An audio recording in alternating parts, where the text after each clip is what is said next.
Granny's, Abner. I believe that's our ring. All right, Doggy Lum, I believe you're right. I'll see.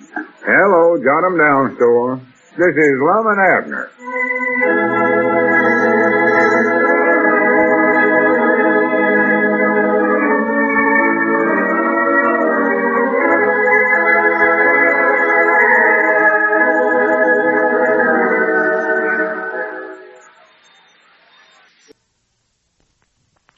And now let's see what's going on down in Pine Ridge. Well, as we look in on the little community today, we find Abner back in the feed room of the Jot 'em Down store, trying to teach Robert, the robot, how to use a broom. Grandpappy Spears has just appeared in the doorway. Listen. Yeah, no, Robert, not that way. Here, Doggies, give me that broom here. I'll show you how to sweep this place out. Now watch, Robert. You swing the broom crossways, not up and down. For all me's sakes, Abner, what are you doing? Huh? Oh, howdy, Grandpa. What's going on back here in the feed room? Oh, not much. Just trying to teach this dead blame Robert here how to sweep the floor. That idiot can't even seem to catch on to it for some reason. Well, natural. He's just a machine, Abner, just a robot. That's what Mom says he is. I He know. looked it up in the dictionary. I know, Grandpap. I seen him when he done it. But Robert can do might nigh anything else. There ain't no reason in the world now why he oughtn't to be able to sweep this floor out. Besides, if he's going to earn his wages around here, he's got to do more than just stand around the feed room. Earn his wages. Why, sure. Man can't expect to get paid unless he does some work for it, can he? Wait a minute. Are you trying to tell me that you and Moms went and hired this mechanical dummy there to work for you? Why, sure. Didn't you know that? Well, if that ain't the stabbing negative one idea I ever heard of. Well, I don't see nothing wrong with it. See, Dr. Grill owes us money for storing the box that Robert was packed in here at the store, so we just figured the best thing to do is let Robert work out the bill for him. Well, I'll be a pigeon-toed son of a knock needing that. Well, it might be an improvement around the store here anyway, come to think about it. Oh, yeah, it's going to work out pretty good, I believe. Quick as I can learn him a few more things. Or as quick as I can learn how to use that little radio control box better, I reckon. How much you paying him, Abner? $15 a week. $15 a week? Yeah. Well, on me, that's more than I make delivering telegrams for Richard Huddleston, and I'm a human. Well, time we take out Robert's withholding tax and his old age securities and all that stuff, why, it cuts that down quite a bit. And we're making him buy war stamps, too. Maybe so, but it's still more than I make. And I repeat, I'm a human while he's just a machine. Yeah, but see, he's a heap stronger than you are, Grandpa. And I don't know, but what he's smarter, too. Now, wait a minute. Now, I resent that remark, Abner Peabody. Well, it's the truth. Can Robert play checkers? Let's see. Well, no, not that I know of. But if he could, I know one thing. I wouldn't have to stand here and watch him to keep him from cheating all the time. What you're saying there, Abner Peabody? That Robert is the honestest one fella I ever met. I'll scuffle with you. I won't put up with that kind of talk. I'll clinch with you. Well, I can go out of this store and leave Robert standing there by the cash drawer, and I don't have to worry one bit about him sticking his fingers in there. Natural. He ain't got sense enough to steal. He's too ignorant for that. Milford Spears, now be careful what you're saying about Robert there. Well, I ain't gonna let you or nobody else claim a pigeon-toed, bow-legged hunk of tin smarter than I am. I'll put my brain up again that iron-coated idiot any old day. Now, just a minute, Grandpap. If you ain't careful what you're saying around here, I'll have Robert crush you plumb to pieces. Crush me? Yes, sir, he can do it, too. Oh, sassy fresh. I can whip one with both hands tied behind me. You just ought to see the bruises that he give me. Did he try to crush you? Well, he just might nigh broke every bone in my body, that's all. Well, maybe he's got good sense after all. How'd it happen? Well, yesterday I was showing Cedric how Robert could lift them 100-pound sacks of feed. And somehow or other, I've been over there to straighten out a sack so he could lift it better, and he got hold of me by mistake. And before Cedric could push the right button, that Robert just might not squeeze me to death. Well, I do know. Say, that thing's kind of dangerous to have around, ain't it? Well, yeah, I reckon it might be in a way. Lum thinks it is. He says we ought to put the thing right back in the box and leave it there. Keep harping on the facts that Dr. Grill was so mysterious and secret about this thing and went clean to Washington on account of it and all. Well, it does make a feller stop and think. Yeah, Lum says we might be playing around with something here that's a whole lot more dangerous than we ever think it is. Well, I don't believe I'd want to monkey around with it after what you said it done to you. Yeah. And Lum might be right. But you know, Grandpap, this thing has given me the most wonderfulest feeling of power that I ever had in my life. Power? Yeah, I just don't know how to exactly describe it to you. After what it done to you, I don't see how you can feel powerful. Well, that's the part of it right there. Just look at him. Look at him standing there. Look at he's might nigh 2 foot taller than me. And he can pick me up and crumble me like I was a box of toothpicks. But I can control him. Yeah, if you keep out of his way, you can. Well, that's easy. I just take this little radio box here, and I can make Robert go anywhere I want him to go. Do anything I want him to do. You know what I done yesterday after he grabbed me and bruised me that way? Lay down on the floor and holler for the liniment, I suppose. No, sir. I made that Robert walk right over in the corner and stand there. Not sit down, mind you, but stand there. Stand in that corner with his face to the wall for a whole hour. For pity's sake. As he stayed right there till I want him to move, too. You're a hard man, Abner. You're a hard man. You know, Grandpap, it's making me feel like a different fella. Well, for instance, this morning, I was sitting there at the breakfast table. Elizabeth was jawing away at me, telling me to do this and do that. You know how a woman is. And you know it didn't scare me a bit. It never. No, sir.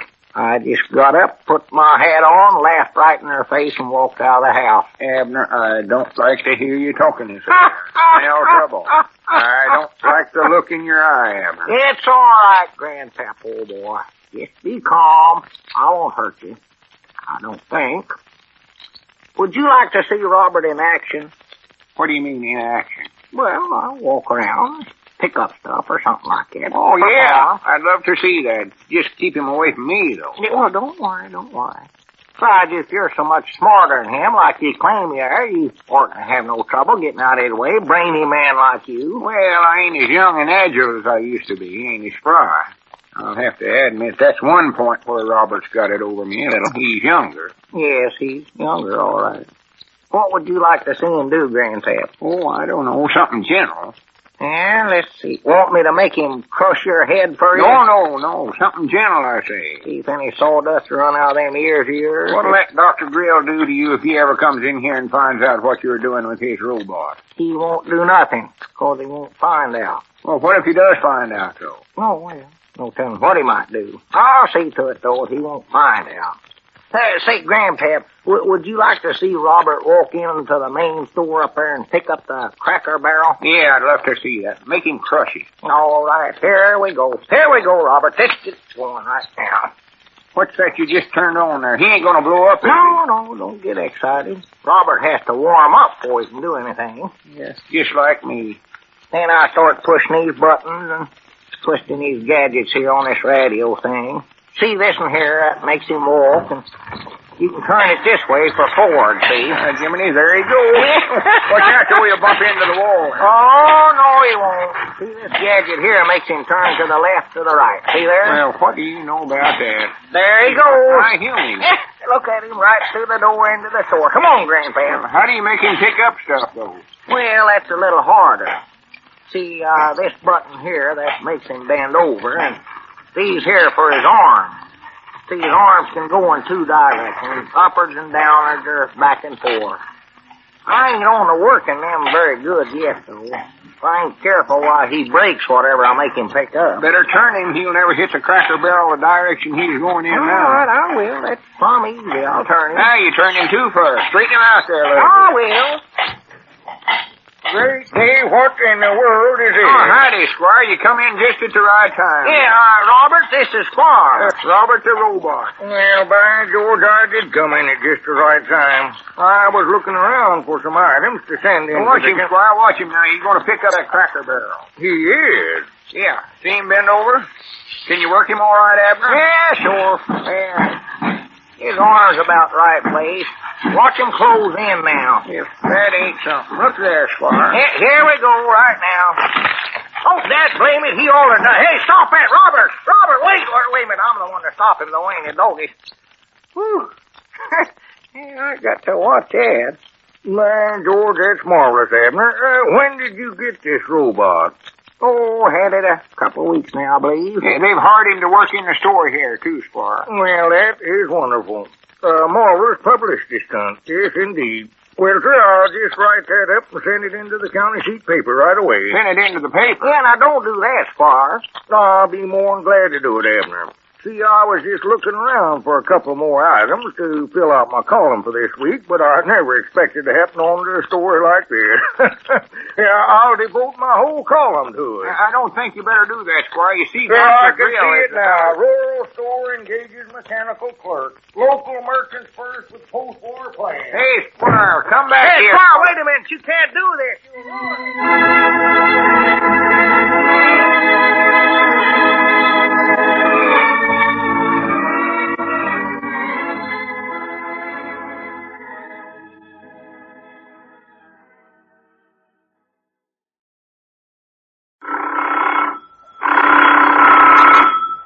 That's our ring. Time for Lum and Abner, brought to you by the makers of Alka-Seltzer.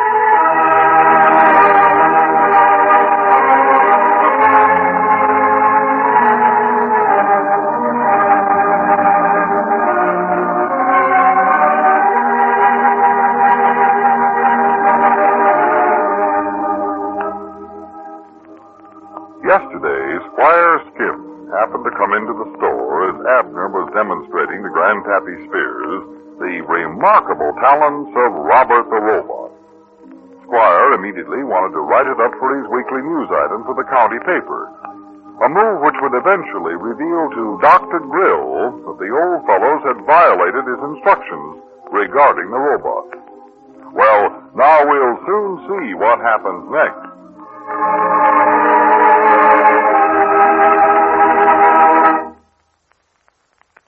You know, friends, whether you're very young, very old, in the dangerous 30s or the slower speed 50s, everyone requires certain amounts of vitamins.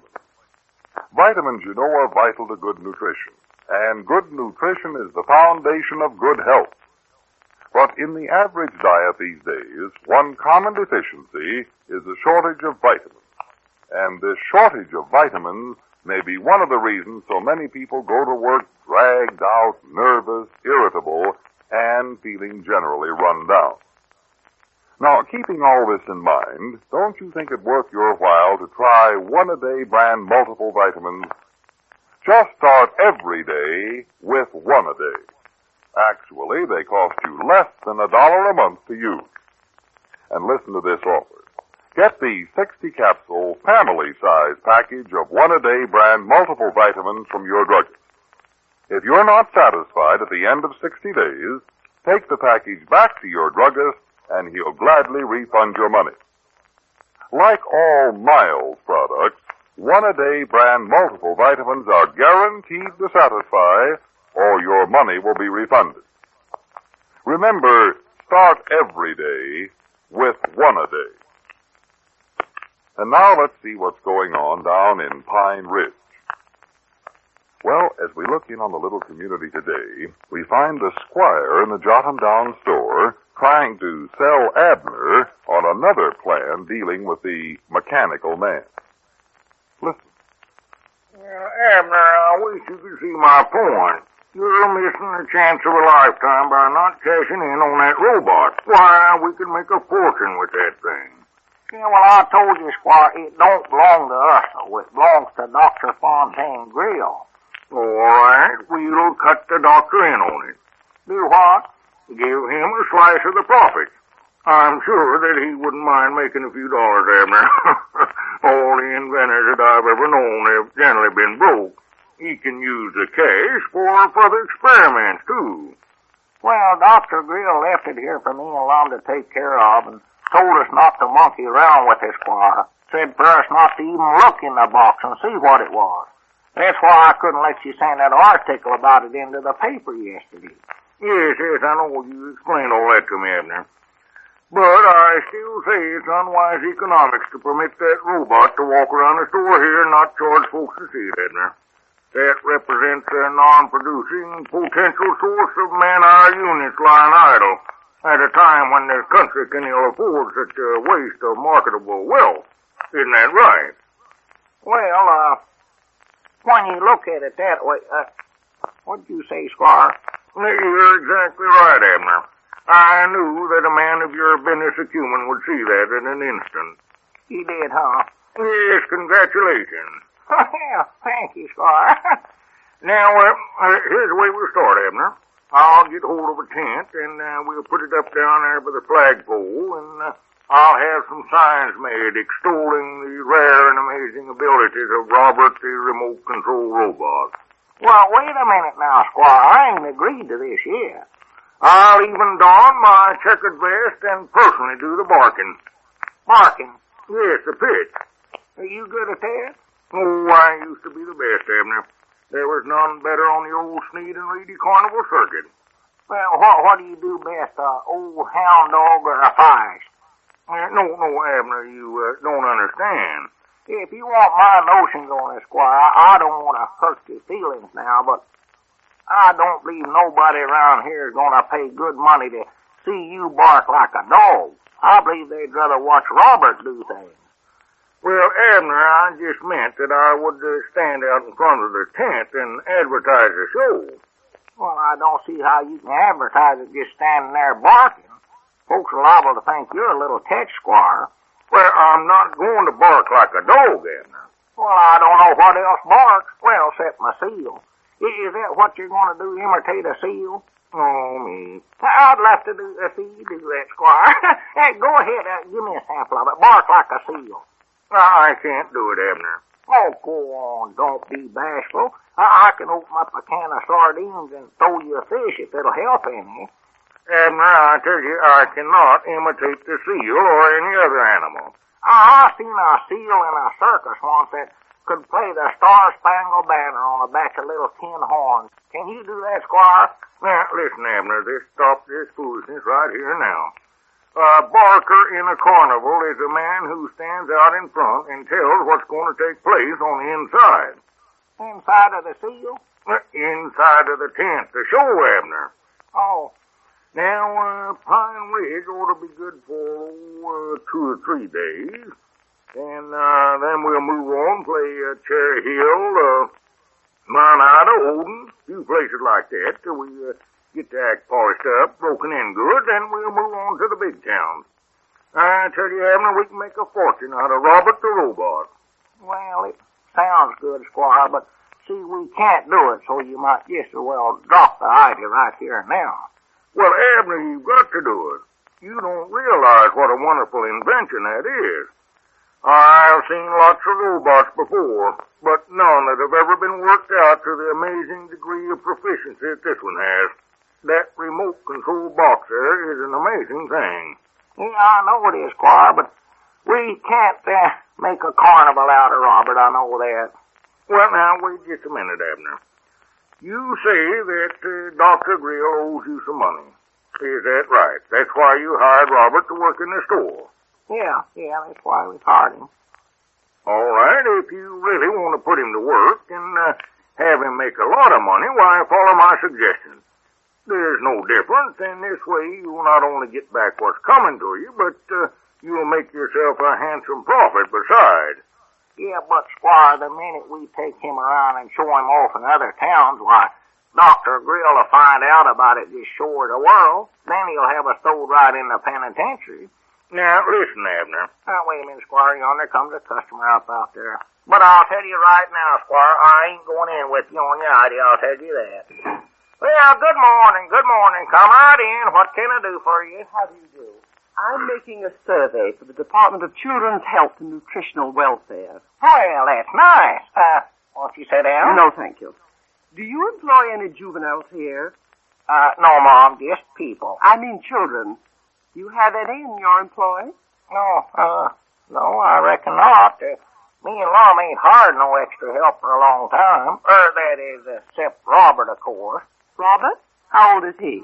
Oh, law me, I don't know. Well, is he under 16? Oh, yeah, way under that. Well, we're concerned with him then. First of all, we want to know the conditions he works under, his hours of labor and all that. How long does he work per week? Oh, per every day, as long as we can keep him going. What? What was that? You ought to have seen him yesterday. I had him lifting 100-pound sacks of feed right now all day long. Good gracious, you're going to kill the little fellow. Oh, no, he's strong. That don't bother him at all. My dear sir, don't you realize you're liable to impair that child's health for the rest of his life? Perhaps stunt the little fellow's growth? Well, you don't need to worry about that. The little feller, as you call him, is over 7 foot tall right now. Over 7 feet? Yes, Mom, and he weighs around, I don't know. What would you say, Squire? Oh, 400 or 500 pounds, Abner. Grief. What kind of a creature is this? Oh, he's quite a looking sight. You ought to see his eyes light up when he starts to move. They turn green. My dear man, the business of guarding the health and welfare of our young people is serious indeed. And I'll appreciate it if you'll stop making a mockery out of it. No, well, we wasn't doing that. They're just telling you the truth. Wasn't we, Squire? Yes, the undeniable truth. Well, who are the parents of this extraordinary child? And what do they say about the way you're treating him? Well, they don't say nothing because he ain't got none. He's an orphan? Well, I reckon you might call him that. See, a feller by the name of Dr. Grill left him here with us, and then he went on to Washington. Fact is, he don't even know it. We've taken him out of the box. Out of the box? Yes, Mom. Dr. Grill brung him here in a box. Good gracious. So, we're taking care of him now. He stays with you in your home, does he? No, Mom, we keep him back there in the feed room. Good gracious. Well, what about his nutrition? Mom. Well, does he get a balanced diet or proper vitamins? In other words, what do you feed him? Don't feed him nothing. What? We just Nothing? give him some oil now and then. That's about all he needs, near as we can tell. Oh, they'll never believe my report. How in the world does this Robert stay in one piece? Well, he don't always. What? See, part of his left knee keeps dropping off, but I think I've got it stuck back on to where it'll stay now. You put it back on yourself? Yes, Mom, I'll take him some bicycle Good tape. grief, I've heard enough. But you will hear more about this from the supervisor. I've reported cases of malnutrition before, but never. Well, for the land's sake. Now, I reckon why she run out of here and set you huff that away. Well, I think, Abner, it might have been wise to explain to her a little more explicitly that Robert is a robot. You mean she thought he was an actual human? Well, I'm afraid so. And I'm also afraid that you've got yourself in some trouble, too, Abner. Trouble? You see, she's going to start an investigation now. And she took down Dr. Grill's name, so he's bound to find out what you're doing with this robot now. Oh, my goodness. Well, why didn't you say something, Squire? Well, inasmuch as you didn't feel you wanted me to have anything to do with Robert, I didn't think it was any of my business. Oh, me. Well, what am I going to do, Squire? Well, I'll tell you, Abner.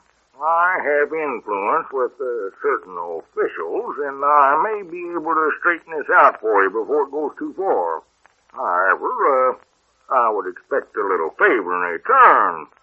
Oh, sure, anything at all to get me out of this mix-up, Squire. All right, fine. All you have to do, Abner, is to agree to go in with me on my plan to take Robert out on the road. Oh, now, wait a minute now, Squire. That's my terms, Abner. Take it or leave it. Oh, doggies. Well, looks like you got me, Squire. Now, that's the way I like to hear you talk, Abner. We'll get underway next week with the world's greatest attraction. Hello, car, right over this way, folks, to see Robert the Robot. The only one of his kind in captivity today. Just 10 cents, 2 nickels, a tenth quarter of a dollar, except right.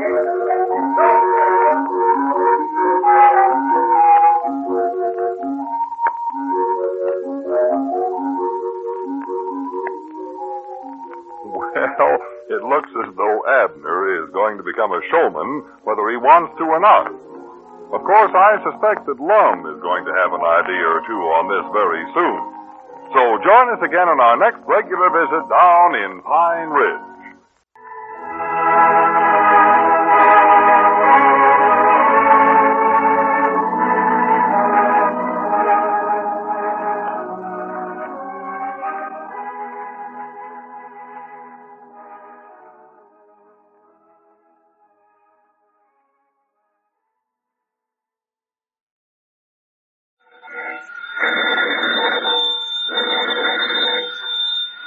Rennie's, Abner. I believe that's our ring. All right, Doggy's Lum, I believe you're right.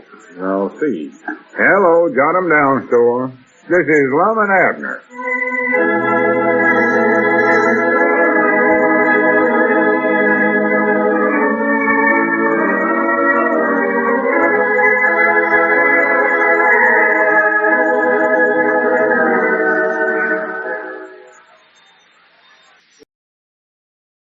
Well, it looked as though Abner was getting into trouble last week when a woman from the Department of Children's Health and Nutritional Welfare asked some questions about Robert and received some rather startling answers without being informed that Robert was a robot. Squire Skip promised to help Abner if he in turn would agree to a carnival tour for the mechanical man. Well, now we'll soon see what happens next.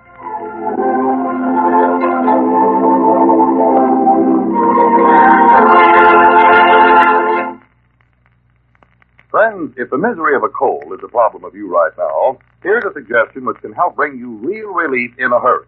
Try Alka-Seltzer. It can help make a mighty big difference in the way you feel. And the Alka-Seltzer way is the easy way, too. Help make a... Drop 2 tablets into a glass of water like this. Listen for a moment to that famous fizz.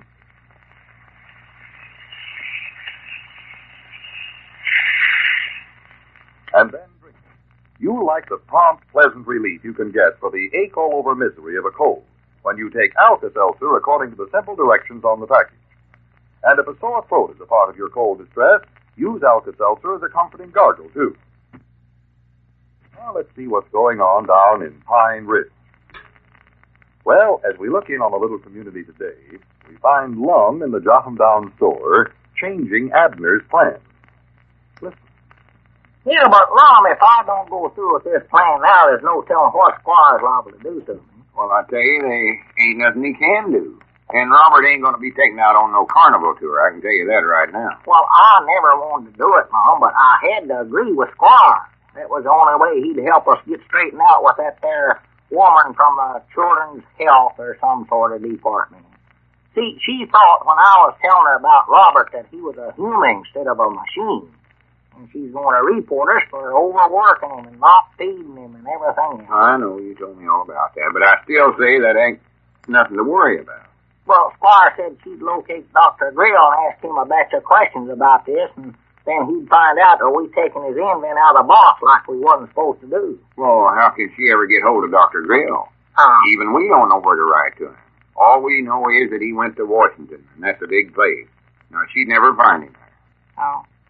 Well, the worst part of it is that I've done agreed to go in with Squire on this carnival idea.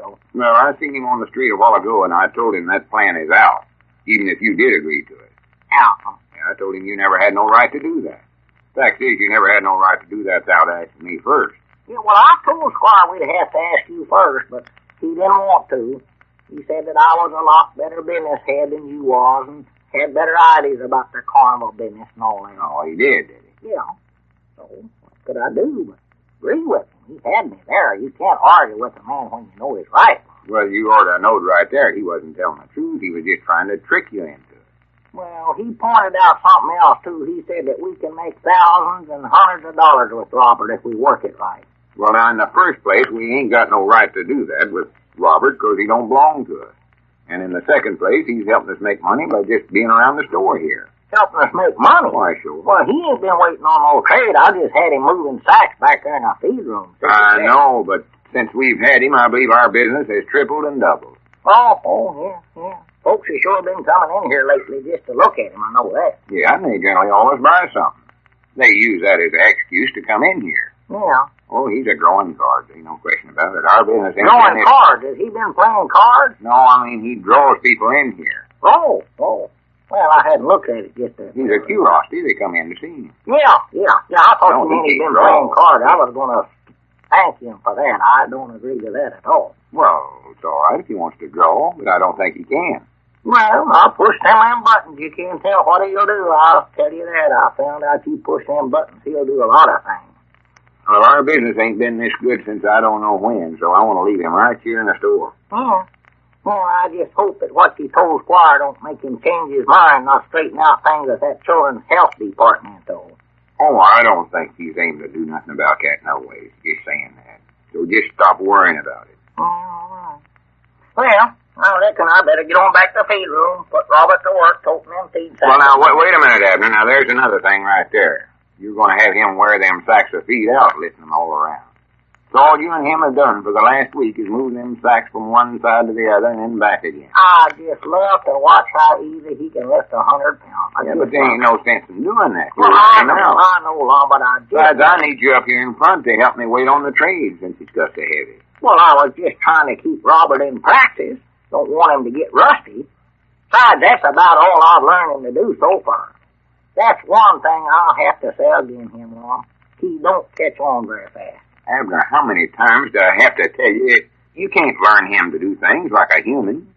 What you gotta do is learn yourself how to operate that remote control box better. Oh, yeah, maybe you're right. And when he breaks something, like he broke the Cracker Barrel the other day, there ain't no use for you to stand there and bawl him out. He can't hear nothing. No, I know it. I was wrong. Fact is, I apologized to him yesterday for talking to me. Oh, well, then that's better. Just told him I was sorry. You're gonna hurt his feelings, gang. Or wait a minute, what's the matter with me? He ain't got no feelings. Yeah, well, I better go back there and see him, Lum. It's time for his lunch. Time to hold him up again. No, wait a minute, there comes a customer. You can wait on him. I got some bookkeeping I want to catch up on. Oh, that ain't no customer. That's just Cedric coming in. Well, he's a customer just as much as anybody else. Well, only when he runs out of peanut butter. That's the only time he buys. Hello, characters. Howdy, Cedric. Come in. Cedric, is that good or bad to call a fella a character? I don't know. Good, I reckon. All right, then. Oh, how's Robert today? No, he's feeling fine, Cedric. Thank you. He's resting now. Moved feed sacks all morning. Oh, what can we do for you today, Cedric? Doggone it, I don't know. I've got a problem, I think. Problem? School work, you mean? No, Mom, it's about the dance tomorrow night. What dance is that? I hadn't heard nothing about it, Cedric. Who's giving it, Cedric? I better get a date with Miss Emmeline first. Well, this is just for the younger set. Oh, well, that illuminates you then, Lum. It's being thrown by the Young Ladies Woodcraft and Leather Tooling Group. Oh, damn. Now, that's fine. What's your problem, Cedric? Well, I finally beat Gomer Bates' time and got me a date with Clarabelle. You did? Well, good for you, Cedric. How'd you manage to do that? Oh, just smart, I reckon. Use your brains. Yeah. Gomer's going to be mad about it, too, I bet you, when he gets back to town. Well, that's when he gets back. Is he out of town? Yes, Mom, he went over to visit his uncle about 2 weeks ago, so he don't know nothing about the dance at all. I sure put one over on him, boy. Yeah. Well, on that good luck, I don't see what kind of a problem you could have, Cedric. Well, I'll tell you, Mr. Character. See, everybody calls everybody characters over at school. Well, we ain't over at school now, Cedric. Well, this the way. Clarabelle's cousin, Bertha Stutzman, is here visiting her, and Clarabelle won't go with me lest I get a partner for Bertha. Well, can't you get somebody for Bertha? I ain't been able to so far. The fellers that seen her before won't go with her, and the fellers that ain't are too short. What, is she sort of tall? Oh, kind of. About my size. Oh, my goodness alive. She holds the shot put championship over at Cherry Hill High. Well, I ain't surprised if she's that big. How about Beanpole Potter? Oh, he's got a date. Besides, he ain't quite tall enough neither. Beanpole ain't? Too skinny, too. No, I don't believe he could handle her. No, me alive. Well, let's see, Cedric. I don't know hardly who you could... wait a minute. What about Robert? Robert who? Why, Robert? He ought to be just about the right size for her. Oh, now, wait a minute, Abner. Robert can't dance. I don't know why not. He can walk and he can pop his arms up and down. What else do you have to know how to do the dance? Well, you got to keep time to the music, for one thing. Well, I could go along, sit there with the chaperones and operate that radio box. Yeah, a lot of good that'll do. You can't even keep time with the music yourself. I can do it, Lum. If you got Robert crow hopping around the floor like you all us do, he'd bust clean through the floor. Well, he could set out the fast numbers. I'll just let him get out there for the waltzes. Go ahead, Cedric. Call up Clarabelle. Tell her it's all set. Got it figured. Now, wait a minute here. Go on, Cedric. Call her up. Ring the phone there. So that we can get birthday days. Abner, Robert can't go to no dance. In the first place, he ain't no human. And in the second place, he ain't got no clothes to wear. Well, he can borrow some from Cedric, Lum. They'll be a little tight for him, I reckon, but I'll try to keep him pushing the button there that makes him bend over. Of all the silly ideas you ever studied up, Abner, this is the worst. Have you got her, Cedric? No, oh, wait a minute. Hello? Oh. Hello, this is Cedric. Who is this? Well, what do you know about that? That's a coincidence, Clarabelle. I was just calling you. Tell her about Robert, Cedric. Say, Clarabelle, I've got a partner for Bertie. I think that boy could get used to it. Tell her. Mom, his name's Robert. Oh, he's about, just a minute, Clarabelle. How tall is Robert? Oh, he's at least 7 foot, Cedric. Hello, at least 7 foot, Cedric. Yes.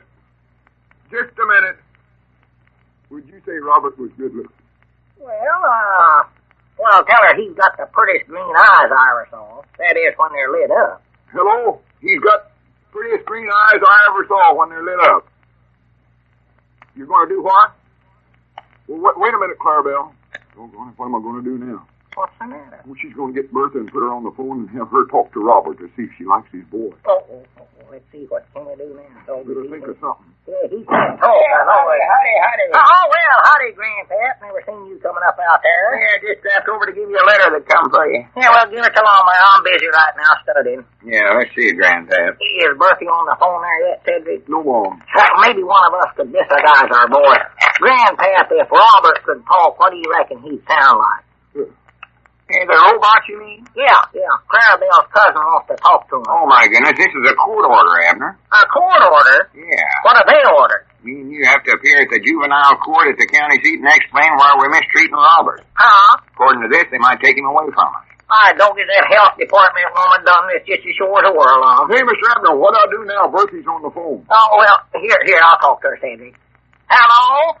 Bertie? No, this is Abner Peabody. I'm afraid Robert can't take you to the dance after all, Bertie. Well, cause the health department's gonna take the little fella away from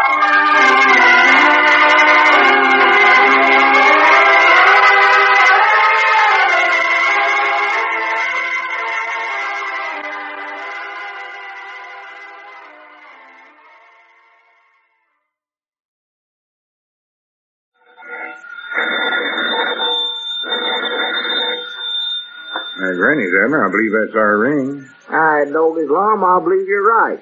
I'll see. Hello, jot 'em down, store. This is Lum and Abner.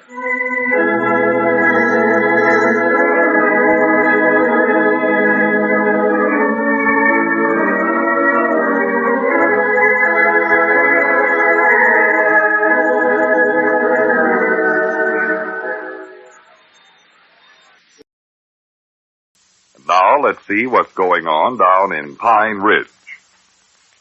Well, as we look in on the little community today, we find that Lum has gone to the county seat in answer to the court summons, and Abner is holding down the Jot 'em Down store alone. Listen. Come in. Oh, well, howdy, Cedric. Hello, Mr. Abner. Has the comic books come in yet this week? I don't know, Cedric. I don't know. I'm sure glad that you come in, though, 'cause now you can make some delivers for me. Yeah, well, what about the comics book? Well, look in the magazine rack over. I don't keep track of them things. It was Lum's idea to put in a line of them anyway. I think the only reason he done it was 'cause he loves to read them so well himself. You see, I've read that in there, I think. I got 4 or 5 delivers here that ought to go out right away, Cedric. Doggity dig. Here's what I'm looking for. Now I can find out what happened to Smiling Captain Stalwart. Cedric, now don't start reading that thing. You've got to help me out here. I gotta see what happened to Captain Stalwart first. Last week he had to make a forced landing on a Japanese island. Sure looked bad for him. Yeah, well, that's too bad. You can read that some other time, Cedric. These delivers has got to go out right away, though. Well, why don't you do it? That's your job, ain't it? Well, generally, yes, Cedric, but see, Lum's in at the county seat today, and I can't leave here 'cause we're doing such a good business now. I've got to stay here and look after the store. Everybody in town's coming in here to get a look at Robert, and then they buy something at the same time. Well, that's all you can hear all over town, people talking about it. Yeah, everybody's excited over it. You'd think he was a sure enough feller, wouldn't you? Yeah, well, he might not is, Cedric. He can do might not anything, that feller can. What did Mr. Lum go to the county seat for? Oh, he had to appear at some kind of a juvenile court there or something. Juvenile? Yeah. Ain't that got something to do with youngins? Yeah, that's right, Cedric. Well, what's Mr. Lum doing there? He ain't no youngin. Well, no, but see, some woman from some kind of a children's health department or something come out here the other day and asked me a batch of questions about Robert. What we fed him and how long he worked and, well, I don't know what all, but anyway, she got the idea that Robert was a human instead of a mechanical robot, and she reported us. Reported you? Yep. So, Lum had to go to court this morning, explain to him why we was mistreating Robert. You mean they're going to throw you and Mr. Lum in the penitentiary, maybe? No, Cedric. Lum will just explain to him that Robert's a machine, and then that'll clear everything up. Oh. All we're worrying about now is that they don't put it in the newspaper, though, because then Dr. Grill might find out that we're using his robot to work at the store. Have you heard any more from Dr. Grill? No, not a word. Just that one card saying that he's being delayed there in Washington for us to keep the box a while longer. He said he's kind of broke right now and couldn't pay us for storing it, and that's why we put Robert to work here in the store, let him work out his board. Boy, looky here, Mr. Abner. Looky. Smiling Captain Stalwart, in spite of his broken arm, crept stealthily toward the Nips airfield. Cedric, put that thing down. Nips, that means the Jap. Yeah, I know it does, Cedric, but just lay that aside now and make these delivers for me right away. I'll pay you for it, Cedric. Well, wait till I get done reading this first. No, it takes you all day to read one of them things. You go over it and over it and over it. I'll show you. Now, come on, get started, Cedric. All this is all put up, ready to go there on the counter. Well, just let me read a little more here. Oh, my. Wish they studied these things in school. I bet you I could pass that third reader. Yeah, you'd get out of the third grade if they had comic books, Cedric, but that wouldn't help you in life, Well, I gotta find out what happened to you. That's all there are to it. Now, listen, Cedric, if you ain't careful now, I'm just liable to put you on my getting even list. You're getting even list? Yes, sir. What's that? Well, don't tell this to nobody, Cedric, but... No, I ain't heard it yet. I can't. Well, after you hear it, don't tell it neither. I'm getting up a list of fellers around this town here that's done me a bad turn at some time or other, and I'm going to get even with them. Uh-oh. How you going to do that? With Robert. Mom? That robot is stronger than any 6 men put together. He can whoop any varmint in this town, and I'm the feller that can make him do it. Abner Peabody, I control him. Mr. Abner, don't look at me that way. Gives me the shivers. That dog is it ought to, Cedric. You're looking at the most powerfulest one human that you ever looked at. Oh, my goodness. Just let me give you an idea what I got planned for that Tom Foster. Uh-oh. Is he on your list? He's right on the top of it. Poor Tom. Yes, sir. Poor Tom is right.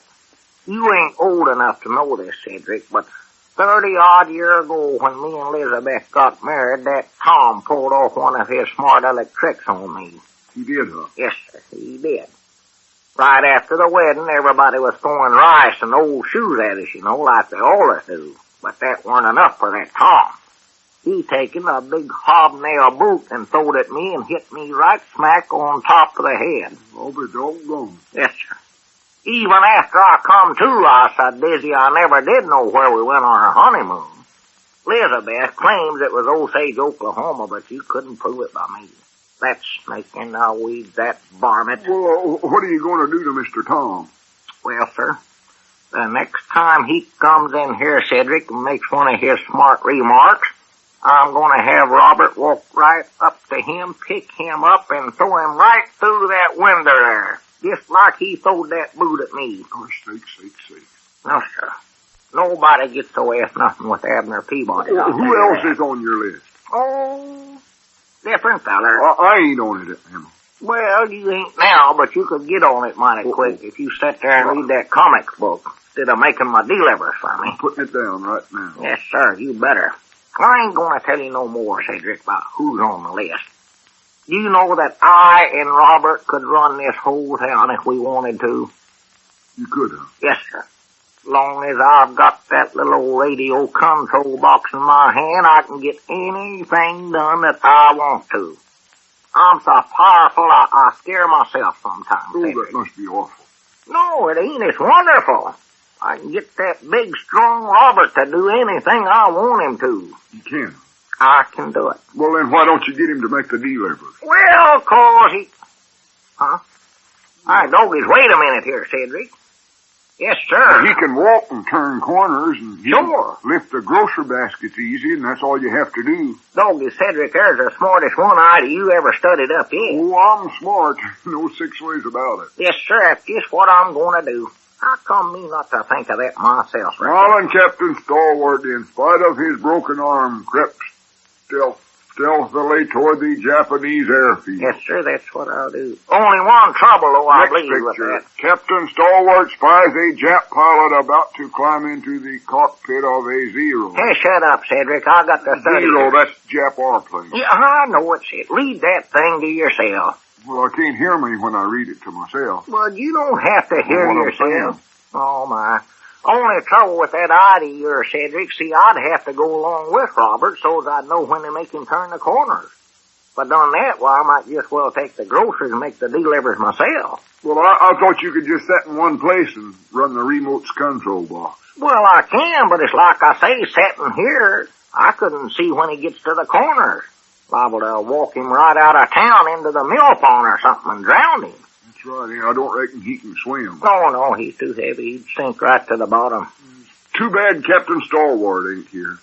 Captain Stalwart? Yeah, a couple of weeks ago in Smiling Captain Stalwart, he was up in a little airplane and he was directing some fellers with a big gun where to aim it at, 'cause they couldn't see where they're supposed to aim.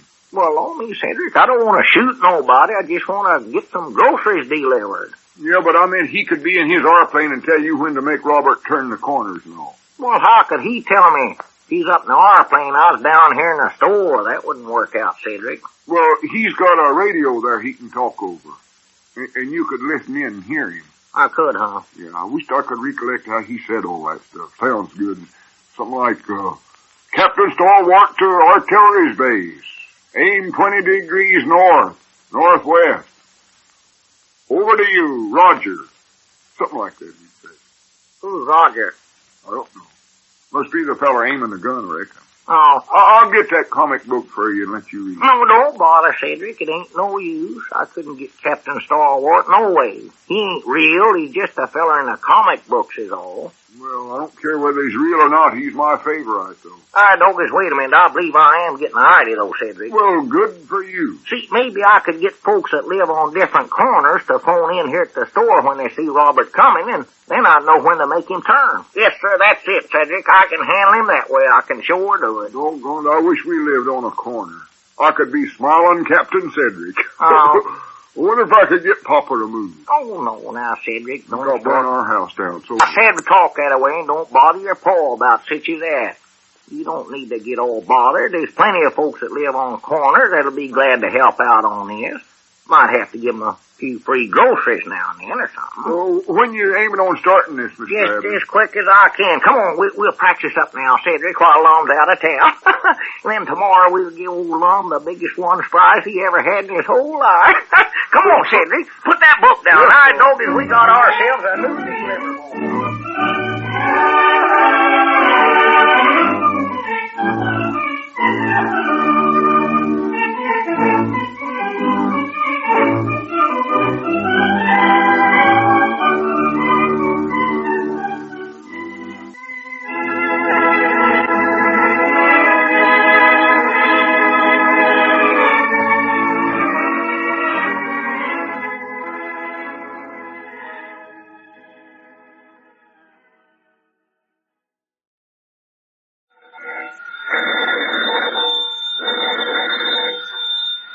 Granny's, Abner. I believe that's our ring. All right, Douglas Lum, I believe you're right. I'll see. Hello, Jot 'em Down store. This is Lum and Abner.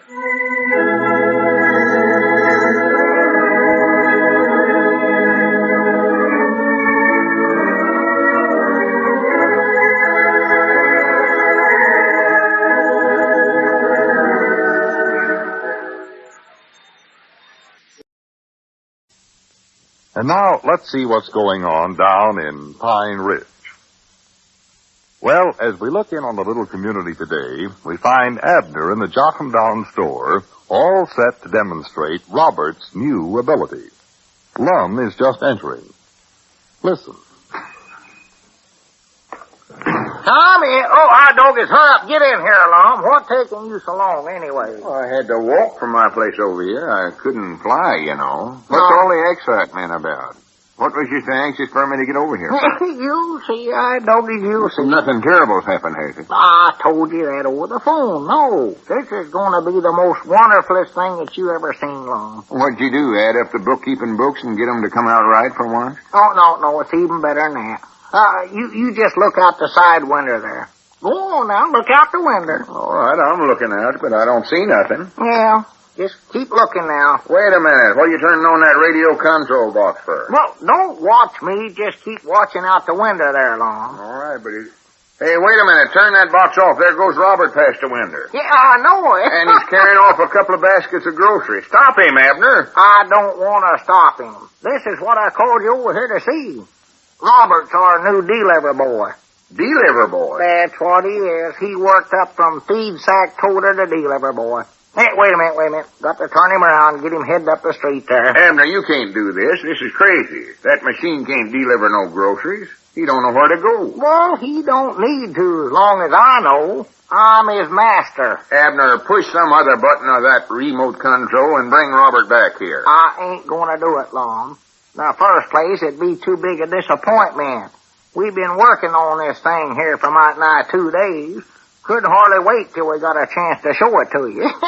Just look how he's walking up the street there. You can just tell how proud he is of himself. Oh, that's silly. A machine can't be proud. Bring him back here before he gets out of sight, Abner. I ain't gonna do it now. Now, listen, Abner, I don't want to have any more trouble with that thing.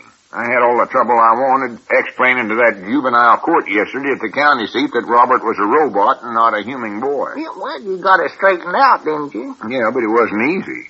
They was bound and determined we was mistreating a young'un. Oh, Prattle. Feeding him enough nutrition, whatever that is. I don't know what all. I finally convinced them that he was just a machine, but they said they better not hear no more bad reports about me and you. Wait a minute, who are you going to call up there? Oh, just Aunt Charity Spears. Want to tell her the groceries on the way over there. Abner, put down that phone and make Robert come back here right away. Well, Lum, let me just show you how it works one time. All right, doggies, you'll see this is the out-captainest one thing you ever heard of. I don't want to see it. In the first place, no mechanicals man can find his way over to the Spearses, and in the second Wait place... a minute. Be quiet. I think I hear her lifting the receiver. Don't say nothing now. This is an awful importance call. Don't want nothing to go wrong here. Hello, Spearses residence. Who is this, Grandpap? Yeah, who's calling and what do you want? This is Abner, Grandpap. I want to talk to your woman, Aunt Charity. Well, she's busy cleaning out the potato cellar. What do you want? Oh, well, just tell her that her groceries are on the way over there and for her to be on the lookout for them. Well, bring them in and set them on the kitchen table like you always do. Well, listen, Grandpap, I ain't delivering them myself. Now, you just tell her what I told you to. She'll know what it means. I've done explained to her what it's all about. Well, what is it all about? I ain't got time to tell you now, Grandpap. I'm expecting some important calls. Now, listen here, Abner Peabody. Goodbye. Take care of that. Now, if observer number 1 will call in, why, everything will be under control, I reckon. What are you talking about, anyway? Yeah, you'll see. Doggies, you'll see. Just keep your shirt on, son. Now, listen, Abner, I don't like your altitude. You're acting entire too smart. I am smart. Doggies, I've got powers that I never even dreamed of before. Now, Abner, stop talking like an idiot and bring that robot back or I'm liable to get mad and whop you on it. Now, you just listen to me for a minute, Lum Edwards. Your whopping days are over around here. What's that? If there's any whopping to be done around this store here, I'll do it myself. That is, I'll have Robert do it for me. Robert? Yes, sir. That Robert can whip any 6 men you can name at one time. And I'm the feller that runs him. I, Abner Peabody. I've got complete control over Robert. So it looks like from now on, I'm going to be the feller that runs things in this store.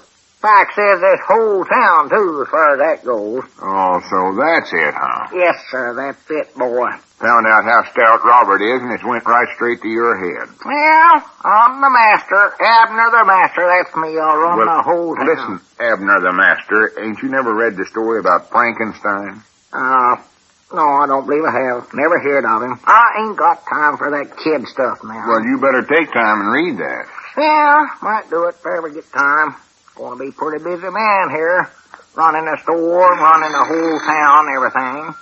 For as long as I'm having Robert do all the extra work, I ought to have some spare time on my hands, I reckon. What'd you say the name of that store? Wait a minute. Must be number 1 calling. Hello? Operations Base. Captain Peabody doing the talking. Hello, Lieutenant Corporal Cedric to Captain Peabody. Captain Peabody from Corporal Cedric. Over to you. Over to me. Robert now approaching corner at 9 o'clock. 9 o'clock, check. Turn Robert direct west. Direct west, check. Sealing 0. Sealing 0. Robert now at corner. Turn him fast. Roger. Roger. Watch out, Lum. Get out of the way of that remote control box there. Let me get to that thing. Yeah. That ought to do it now. Direct west. See how good this thing's working out, Lum? Swan to goodness. Ain't this the outdoingest thing you ever seen? Well, where in the world did you get all that talk? That Sealing 0 and Roger and all that stuff. Oh, mostly from Smiling Captain Stalwart. Smiling Captain who?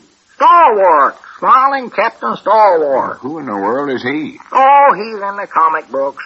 Cedric follows him every week. Follows him. Yeah, reads what they got in there about him. It's pretty interesting, too. Though with that Captain Stalwart gets yourself mixed up in more trouble than any one human I know of. Well, if you've got time to read that stuff, you ought to read that story about Frankenstein. That'll give you an idea of what you're heading for if you ain't careful. See, Observer number 2 ought to be calling in about now here. This fella called Frankenstein built himself a robot, something like Robert, and he had a lot of big ideas what he was going to do with it, but finally the robot got out of hand and was a ruination of Frankenstein. Yeah, well, he just more likely never knowed how to run him right. Nothing like that ain't never going to happen to me, because I know what I'm doing. My dog is, wait a minute. That must be number 2 there right now. Hello, control tower. Captain Peabody controlling. Major Cedric to control tower. Boy, am I out of breath. Watch your language there, Major Cedric. Well, doggone, that's hard work running from one house to another in this way. Just give your report, Major. Over to you. Over to me. Robert now approaching target. Roger. Still on beam, but having lots of snafu. Why, what's the trouble, Major? Oh, Charlie Redfield's dog's following Robert, barking his head off. Yeah, well, that don't matter. Just tell me when to turn Robert into the Spears' yard there. Well, he's practical there right now. Request landing instructions. Consider him done landing. Roger. Roger. All right, here we go, Robert, old boy. See now, that'll turn you in the gate there. I'll give you about 1, 2, 3, 4, 5, 6, 7 steps, and then stop him. There. Charity ought to be out there taking her basket of groceries off your arm about now, old boy. You ever seen anything slicker than that in your whole life, Lum? Granny's that is something. Why, sure it is. Well, where does he go now? Next stop is Barton's place. Let me work that thing once. Well, I don't know where you can catch on to it or not, Lum. See, now, what you got to do first now is turn him around to get him out of the yard. Now, right there, that's the gadget that does that. Doesn't hear him. Yeah, Aunt Charity's had enough time to take her groceries off in his arm, I reckon, so go ahead, turn him around. All right. Did that do it? Yeah, that's it. Now, make him go forward. Right there, that thing there, that's right. Now, for 1, 2, 3, 4, 5, 6, 7 steps. Now, that puts him back on the road. Yeah. Now what do I do? I'll turn him to the left with this thing here. Turn it right there. Let him go now. Oh, I'll be dead, Blake. What do we have to do next? Nothing. Just wait till operator number 3 calls in and give us the instruction. Who's operator number 3? That's Colonel Cedric. Well, I thought he's number 2. Heard you mention his name there. Well, not exactly. That was Major Cedric, see. Number 3 is Colonel Cedric. Number 1 was Lieutenant Corporal Cedric. Oh. Well, what does he do? Run ahead of Robert and rush into somebody's house and call up? We don't call them houses, Lum. They're observation posts. That way, meant there's number 3 right now. Hello, Smiling Captain Peabody talking. Colonel Cedric to Captain Peabody. Cargo discharged at Spears's, but snafus happened again.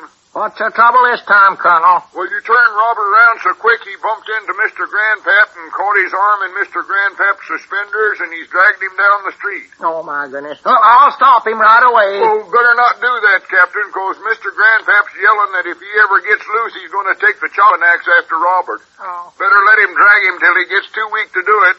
Roger. Roger.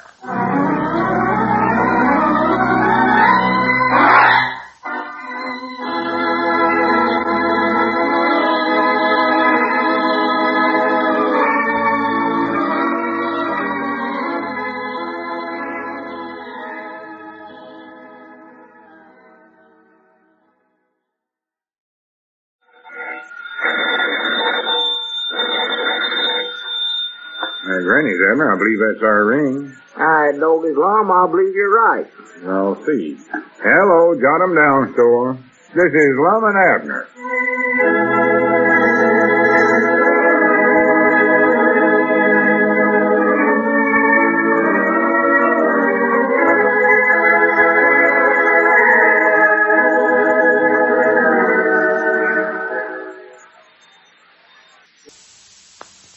Now, let's see what's going on down in Pine Ridge.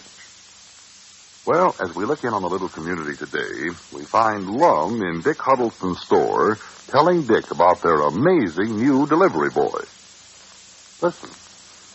Well, I'll have to say one thing for that new delivery boy of yours, Lum. He's certainly cutting into my business over here. Yes, sir. You know I haven't had a single grocery order phone in there since you fellas started this thing. Well, our telephone's just ringing all the time over there. Everybody wants Robert to bring groceries to them. Yeah.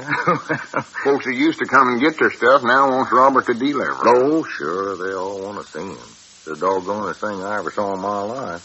I wish I'd have thought of it myself and beat you fellas to it.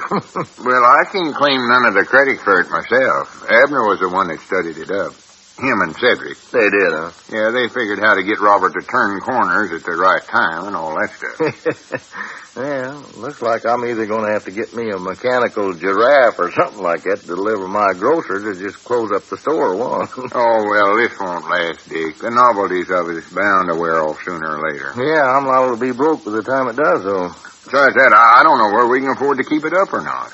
Afford it? Well, it's not much expense to operating that robot, is it? Well, a heap more than I figured. Hmm. For one thing, Abner spends all his time on the phone getting instructions from the observers, and so... His observers? Yeah, that's Cedric. Oh. He's all the observers. See, he runs ahead of Robert and goes into different folks' houses and calls Abner and tells him when Robert's reached the corner. Oh, I see. That way, Abner can tell when to push a button on the radio control box and make Robert turn. Yeah, this whole thing sounds like something out of the comic strips, you know. Well, Granny, that's where Abner and Cedric get all that fancy talk they're doing. Fancy talk? Oh, yeah, you ought to hear. You'd think there's a couple of generals reporting a big battle to one another. Yeah, I'd like to hear that. You started to tell me, though, why you thought this might get too expensive for you, Lum. Oh, yeah, well, like I said, Abner spends all his time getting these reports on the phone from Cedric, so he don't have time to do nothing else. And I can't keep up with the work now that our trade's so heavy, so we're going to have to hire a couple of extra hands. Yeah, well, that will cost you something, all right. Yeah, and besides that, Cedric wants to be paid for running ahead of Robert and phoning in them reports to Abner. Fact is, he wants about twice as much as we'd have to pay an ordinary deliver boy, because he claims he's executive now. Well, I can see it. Robert's going to be a pretty expensive employee, all right. Oh, he is. And on top of that, now Abner claims he ought to get more than half the profits from the store, as long as it was him that studied up this idea. Wants more than half the profit. That's what he says. Well, that doesn't sound like Abner. Well, I'll tell you, Dick, Abner's a changed man.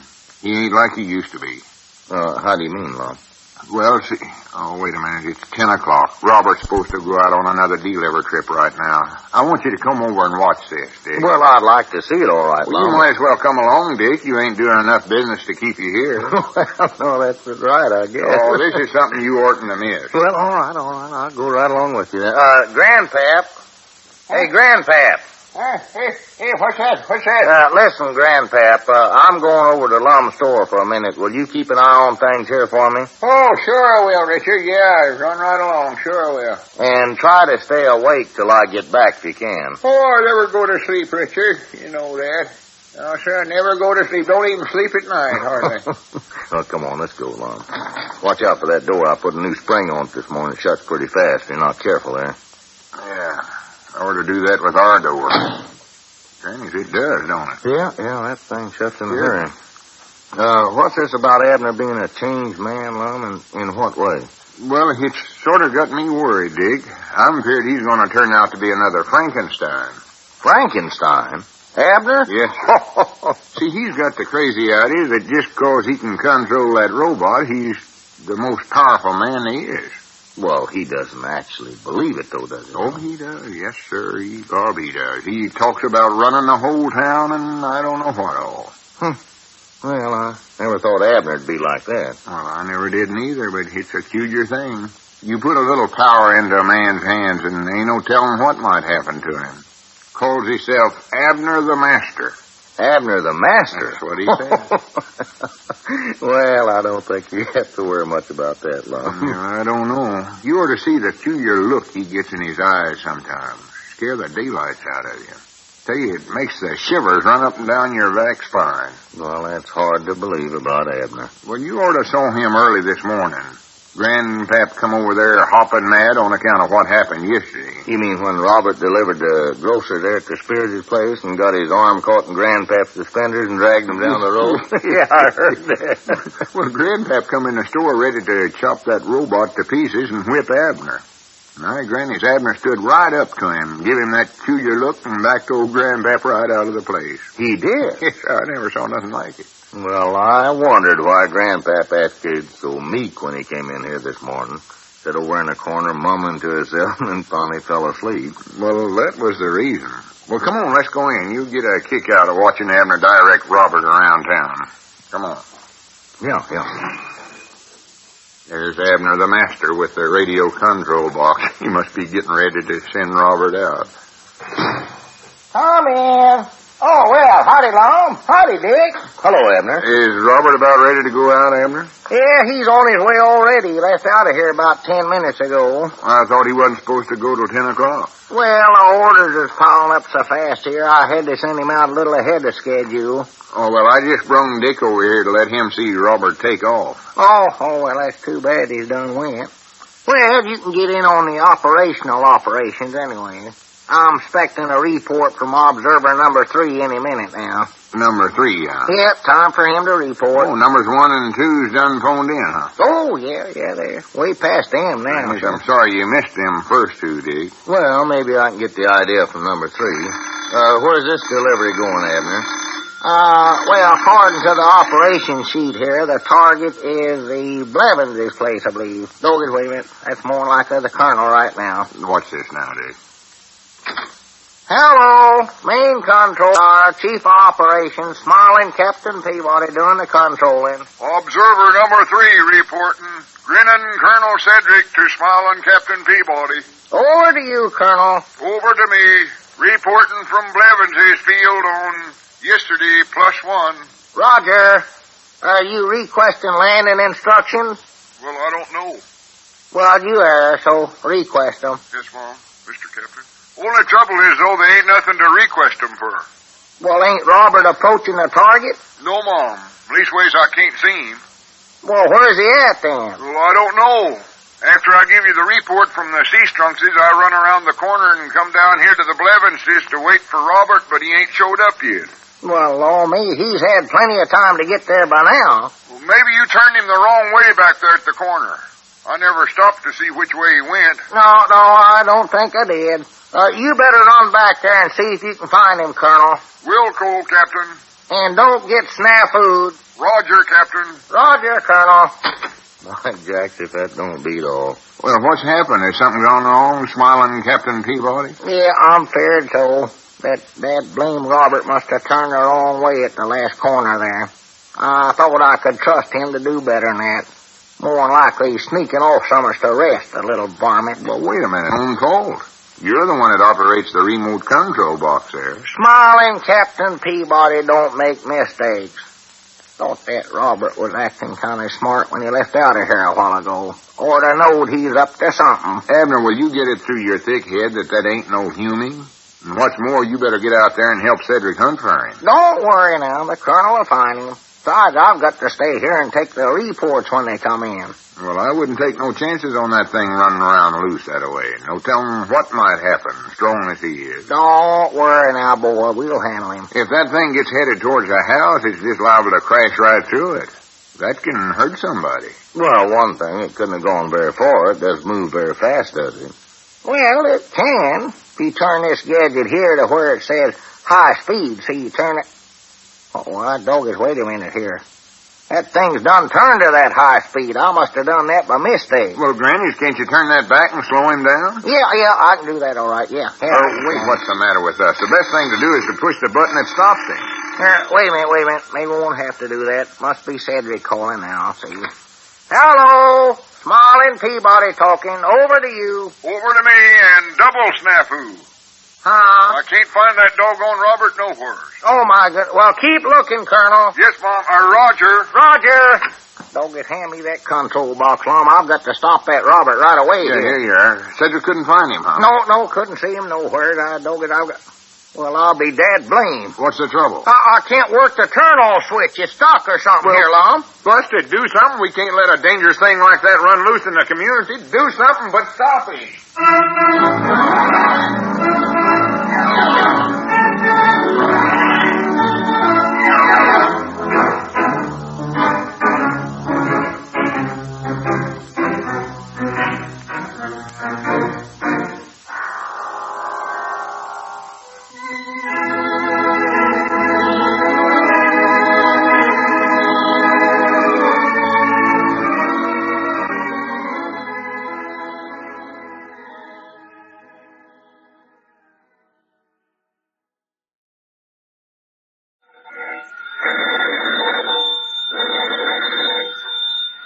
Granny's, Abner. I believe that's our ring. All right, Doggy, Lum, I believe you're right.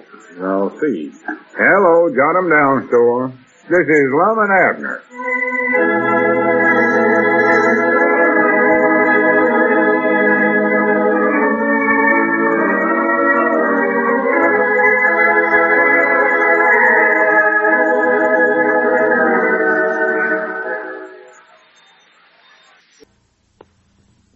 And now, let's see what's going on down in Pine Ridge. Well, as we look in on the little community today, we find the old fellows and Cedric in the Jot 'em Down store. Abner is talking on the telephone. Listen. No, Mom, we ain't found a trace of Robert yet. Well, I don't much believe he was over in your part of town at all, so I think it's safe to let your young'uns outside. I wouldn't take a chance with that thing running loose, Abner. Yes, Mom. Tell him keep him pinned up. Well, much obliged for calling. Goodbye. Grannies, I still can't figure out how that thing could have disappeared that way. Cedric, exactly whereabouts was Robert at the last time you seen him? Well, I'll tell you. Lum, we've been over that 1,000 or 100 times. I know it, but I keep hoping we'll find some new clue we've overlooked before. Go on, Cedric. Poor Robert. Well, Robert had just made a left bank off of Main Street and was coming in at 2 o'clock when I contacted Smiling Captain Peabody at observation post number 1. Well, now, wait a minute. Stop right there, Cedric. I want you to tell me this in English. Body can't tell nothing from that comic book talk you and Abner been using. Just tell me in everyday language what happened. Robert just up and run away. That's what happened, Lum. Go on, Cedric. Run away from home. Well, Robert had just turned off on Main Street at the corner where the Fosters' house is. So then I run a half a block ahead of him and call Mr. Abner from the Seastrunks' house to tell him when to turn at the next corner. And then I run around the corner and call from the Blevins'. That's where Robert was supposed to deliver the groceries, but he never showed up there. In other words, Robert never turned that last corner. Well, either that or Mr. Abner turned him the wrong way, one. I don't know which. No, sir, now, Cedric, I turned him the right way. I know I did. Leastways, I think I did. Well, something went wrong somewhere. We know that. Well, what'd you do then, Cedric? Well, I had a glass of milk at the Blevins' because I was thirsty, and then I went back to the corner where Robert was supposed to turn at, and I couldn't see him nowhere. Poor little lost Robert. And then I went back towards the Seastrunks' to see if Robert had turned off on the road and was hiding twixt a couple of houses, but I couldn't find him nowhere. Well, what your order did first was to go up in the direction Robert was heading instead of going back towards the sea strunkses. Well, I did look there afterwards.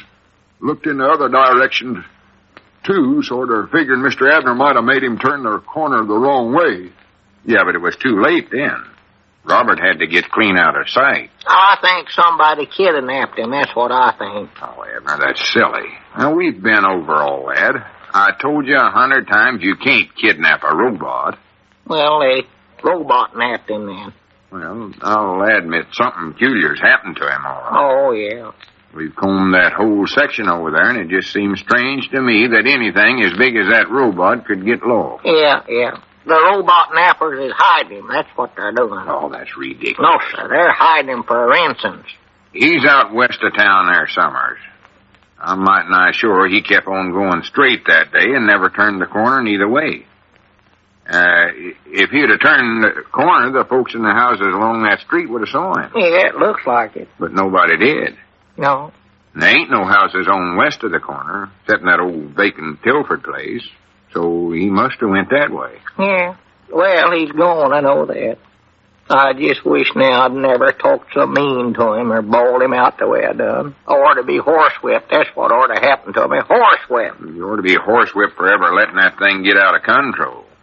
No telling what damage Robert might be doing wandering around loose that way.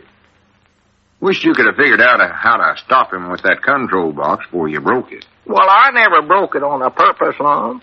The gadget you turn him off with got stuck there some way, so I just taken that wrench and tried to turn it. That's what I was doing. The dad blame thing broke off. Well, if you'd have listened to me in the first place, none of this would have happened. I told you was going to turn out to be another Frankenstein if you wasn't careful. No, you had to go ahead and be Abner the Master. Yeah. Well, I would have been, too, if something hadn't went wrong. Well, that's the trouble. Something always does go wrong anytime anybody tries to be master. Just put that in your pipe and smoke it, smiling Captain Peabody. Now, Lum, don't talk mean to me like that. I never meant to do nothing wrong. Besides, can't you see how tore up I am over Robert being missing, Lum? I'm grief-struck. That's what I am, grief-struck. Well, I'm grief-struck myself, Mr. Abner. I know just how you feel. Robert had got to where he seemed just like a brother to me. Yeah, me too, Cedric. Or my son, I don't know which. I've always wanted a boy. Here, I had one. Now he's run away from home. Bless his heart. Bless his little heart. He did look a right smart like you, Mr. Abner, come to think about it. Cedric, don't remind me of such things. It just breaks my heart open. Of course, your eyes don't light up and turn green like his done. No. He had the prettiest set of eyes I ever set eyes on. Yeah, that's what I mean, I reckon. Poor little Robert. Oh, this is sad. Poor little Robert. Out there all by himself, Summers. Hungry and tired, lonesome. I just hope he don't catch a pneumonia. Oh, for goodness sakes, Abner, such talk. A machine can't get hungry or catch the pneumonias. No, yeah, maybe not, but if it starts raining, he'll get awful rusty, I know that. Catch a rustmonias, maybe. Hope his kneecap ain't dropped off again. Well, what you ought to do is just stop worrying about how that dad-blame robot's feeling and start worrying about what damage he might be doing. Hey, Lum, reckon it'd do any good if we notified the Bureau of Missing Persons? No. Missing machines, I reckon you'd call it. No. Well, Lum, we ought to notify somebody now. We can't let that poor little fella run around out there by himself. Maybe we ought to put an ad in the personal columns in the paper. Say, Robert, come home. All is forgave, or something like that. Reckon that'd do any good? Of course not. He can't read. No. Silly. No, he don't take a paper neither that I know of. What I wish we could do, though, is figure out how to get in touch with Dr. Grill there in Washington and ask him what to do in a case like this. He might know some way to bring Robert back here. Yeah. Wait a minute, though. Then he'd find out we've been using his robot. And before he left here, Lum, he told us not to even look in the box and see what was in there. Yeah, that's right, Aunt. Oh, yeah, he told us that. Wish now we'd have listened to him and done like he told us.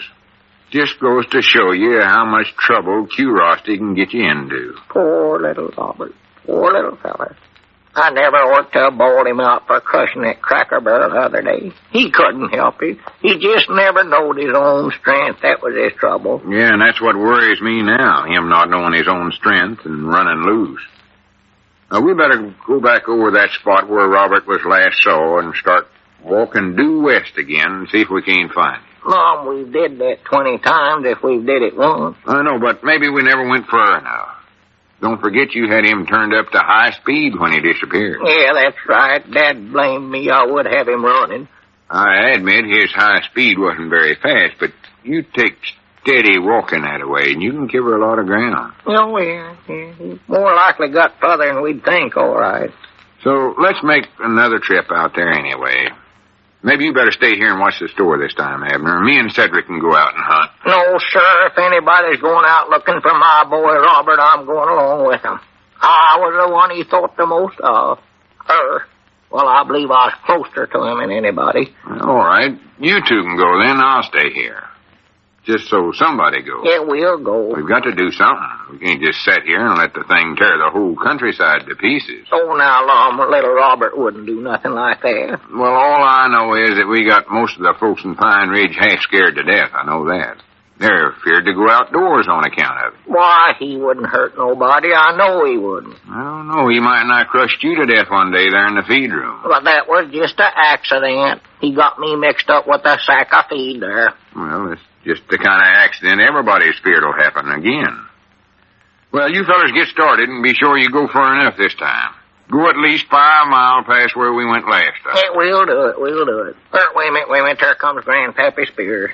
Maybe he's got some news about Robert. I've got my doubts. Well, he might have. Doggies, look there. He's got a telegram in his hand. That's one of them little yellow envelopes he's got in his hand there. Granny, that does look like it. Why, sure it is. Maybe it's from Robert. He's wired me. Telegram. Yeah, we seen you had it, Grandpa. Telegram for Mr. Edders.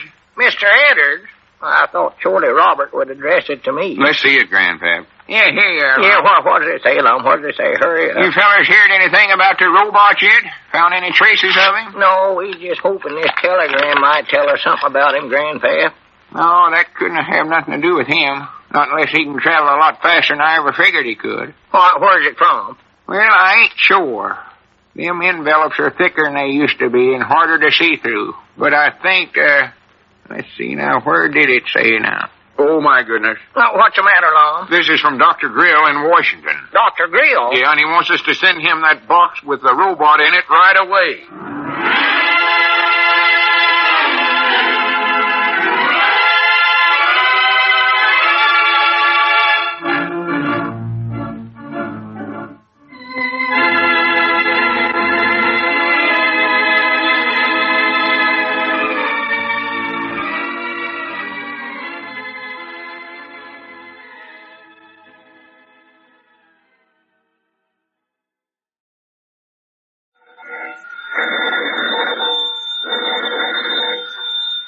Granny's, Abner. I believe that's our ring. All right, Doggies, Lum, I believe you're right. I'll see. Hello, jot 'em down, store. This is Lum and Abner.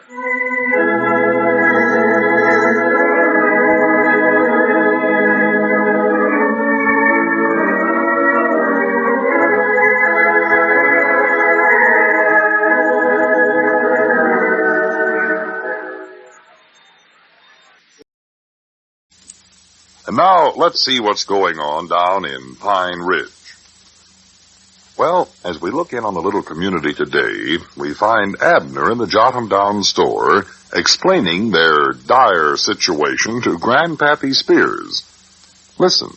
Well, what you aiming on doing, Abner? Oh, I don't know, Grandpap. I just don't know. I ain't been able to think of a single thing. Well, didn't Dr. Grill say in that telegram that he wanted you to send a robot to him right away? Yeah, right away is what he said. Only he never said robot. He just said send in the box. Oh, that's right. He don't know that you know what's in the box. Oh, no. He told us before he left here not to open that box regardless. So as far as he knows, we don't even know what's inside of it. Yeah. Well, you sure got yourself into a pigeon-toed pickle, I'll say that for you. Oh, my, yes. Why we ever opened that thing, what do you got in that sack there? Are you eating some candy? No, this is just some stuff I had wrapped up here to take home to Elizabeth. Keep running your hand down your coat pocket there. I thought you had a sack full of candy. No, I'm just nervous next side door. Poor Robert being gone. Grandpap, I just can't hardly control myself. Dog, as we never ought to have got Robert out of that box and put him together in the first place. Well, if Dr. Grill wants you to send him the box, why didn't you send it to him? You still got that? Yeah, I thought about that too, Grandpap. I figured we could just tell Dr. Grill that whatever was inside the box must have fell out and got lost on its way to Washington.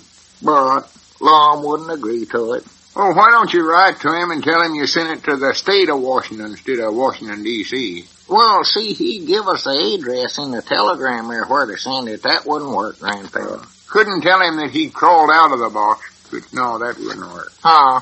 I don't know what else to suggest him. Maybe if Robert keeps going, he'll show up in Washington. Well, I thought about that.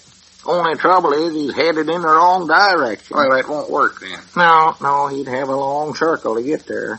Near as we can figure out, he was going west the last time anybody seen him. I just hope somebody stops him before he gets plumb to the Pacific Ocean. He can't swim worth a nickel. I know he can't eat iron. No, you never did figure out how to turn that radio control box off, did you? No, I never. I broke off that gadget that was supposed to stop him, you know. It might be stopped, though, for all I know. I don't know either. I just don't know much about them things. No, I think it's one of them radio tubes of some kind burned out. It looks like it. Uh-huh. Wait a minute. There comes old Lum. Maybe he's got some news. Yeah. Is he still mad at you because you caused all this ruckus? Well, he don't admire me for it. I know that, Grandpap. Try to keep his mind off of that subject as much as you can. Oh, yeah, all right. Yeah, I'll get him to think about something else. That's a ticket. I'll tell him about Ari Hodgkins losing that prize bull of his. Mind out. Yeah, howdy, Lum. Have you got any good news? No, but I think I've discovered something that might turn into good news. Well, good for you. Hooray. What is it? Well, I went on... Oh, hello, Grandpap. Howdy, Lum. Did you hear about Ari Hodgkins losing his prize bull? No, I never, Grandpap. See, Abner, I went over to Squire Skimp's office this morning and got a real estate map of the town from him. Yeah, he's been missing for a couple of days. Who has, Squire? No, Ari's bull. Oh. Claims the rustlers got him. Here's the way Ari tells it. Well, Grandpap, we ain't interested in that right now. Go ahead, Lum. What'd you say you got over at Squire Skimp? A real estate map of Pine Ridge. You know, showing how the streets is laid out and all that. Lum, this ain't no time for you to be buying real estate. Well, I ain't aiming on buying no real estate. Wait till I tell you what I wanted with this map. Oh, go ahead. Yeah, I was figuring on entering it in the county fair next fall. Ari was. How'd you enter a map in the county fair? Oh, I ain't talking about no map. I mean that bull of his is lost. Oh. Ari claims the rustlers got him. If you don't mind notions, it just strayed off, though, that's all. Here's the way Ari thinks it happened. Grandpap, will you please forget about that now? Lum's trying to tell me something here. Well, I was just trying to help you out, Abner. I don't need no help now. Go ahead, Lum. What about this map now? Well, I figured it might help us study up where Robert might have went to if we could get a general idea of the way the land lays and all that. Yeah, well, we know all that without looking at a map, Lum. We're practical sure that Robert headed out west on that road there that goes out by the Sea-Strunks and the old Tilford place. Yeah, but we followed that road for a good 20 miles and we never found no trace of Robert. I know he couldn't have gone no further than that at the rate he travels. So we just must have made a mistake somewhere. That's why I wanted to look at the map. Well, I still don't see how that thing's going to help us. Well, I'll show you. Wait till I get the map spread out here and we'll see what I'm talking about. Yeah, I still don't see, though, how looking at a map's going to help us. Hey, Lum, did you hear about Ari Hodgkins losing his prize bull? Grandpap, will you hush your... All right, now, look here. See, here's Main Street running along here. Uh-huh. Got him down the store to be right about there.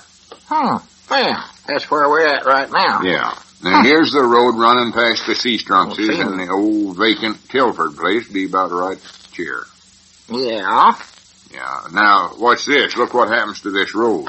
What do you mean, what happens to it? Looks all right to me. Yeah, but don't you notice anything peculiar about it? No? Somebody on it? No, it sort of veers off to the right a little bit there. See, right there. My doggies, it does, don't it? Got a curve in it. According to the map there, it does anyway. Yeah, makes a little curve there.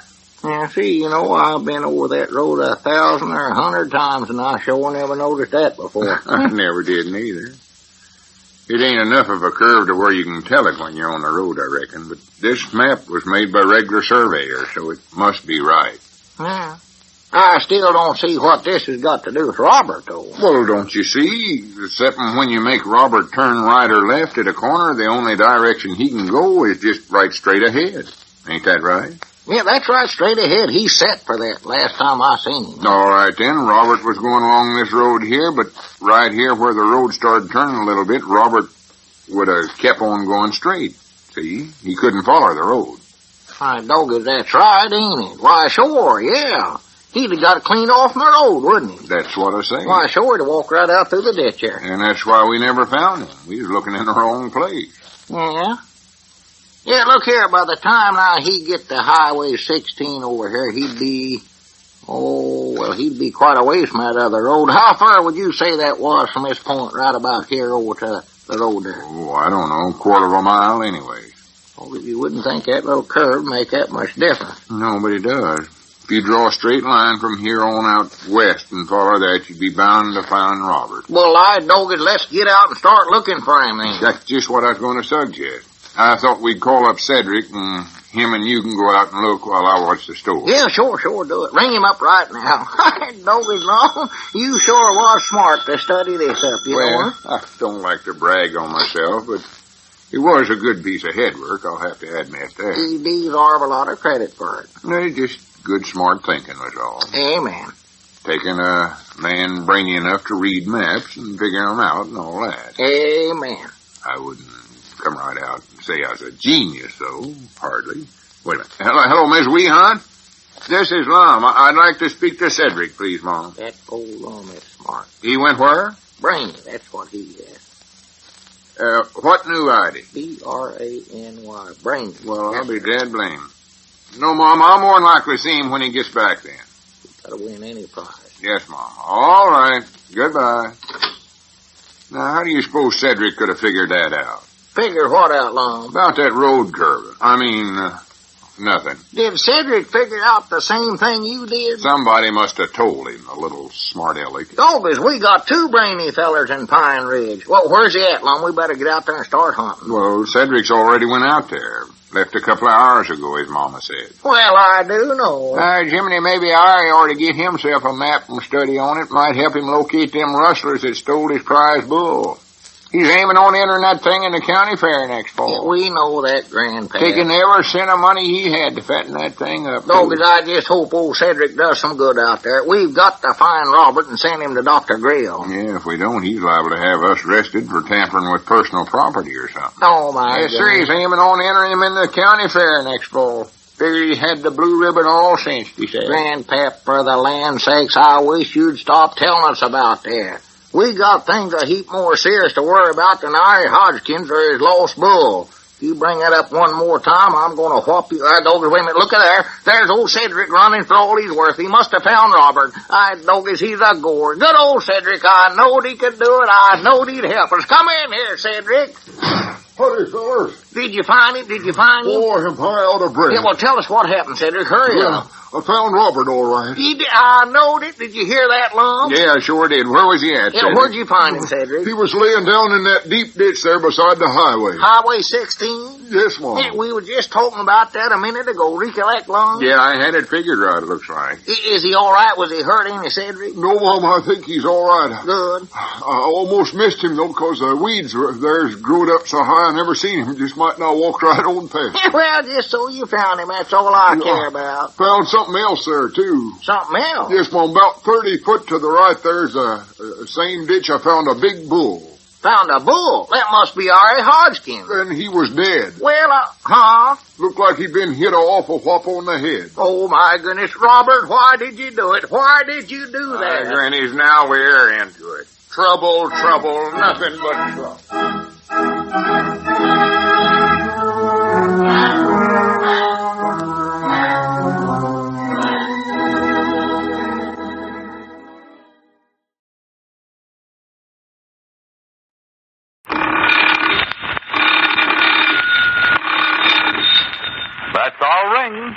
for Lum and Abner, brought to you by the makers of Alka-Seltzer.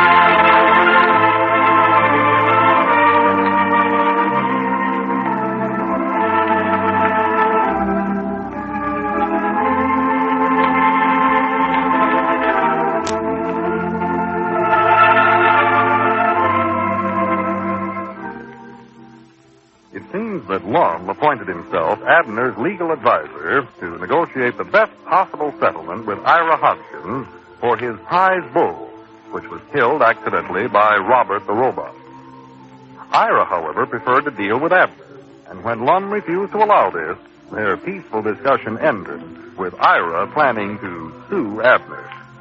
Well, now we'll soon see what happens today.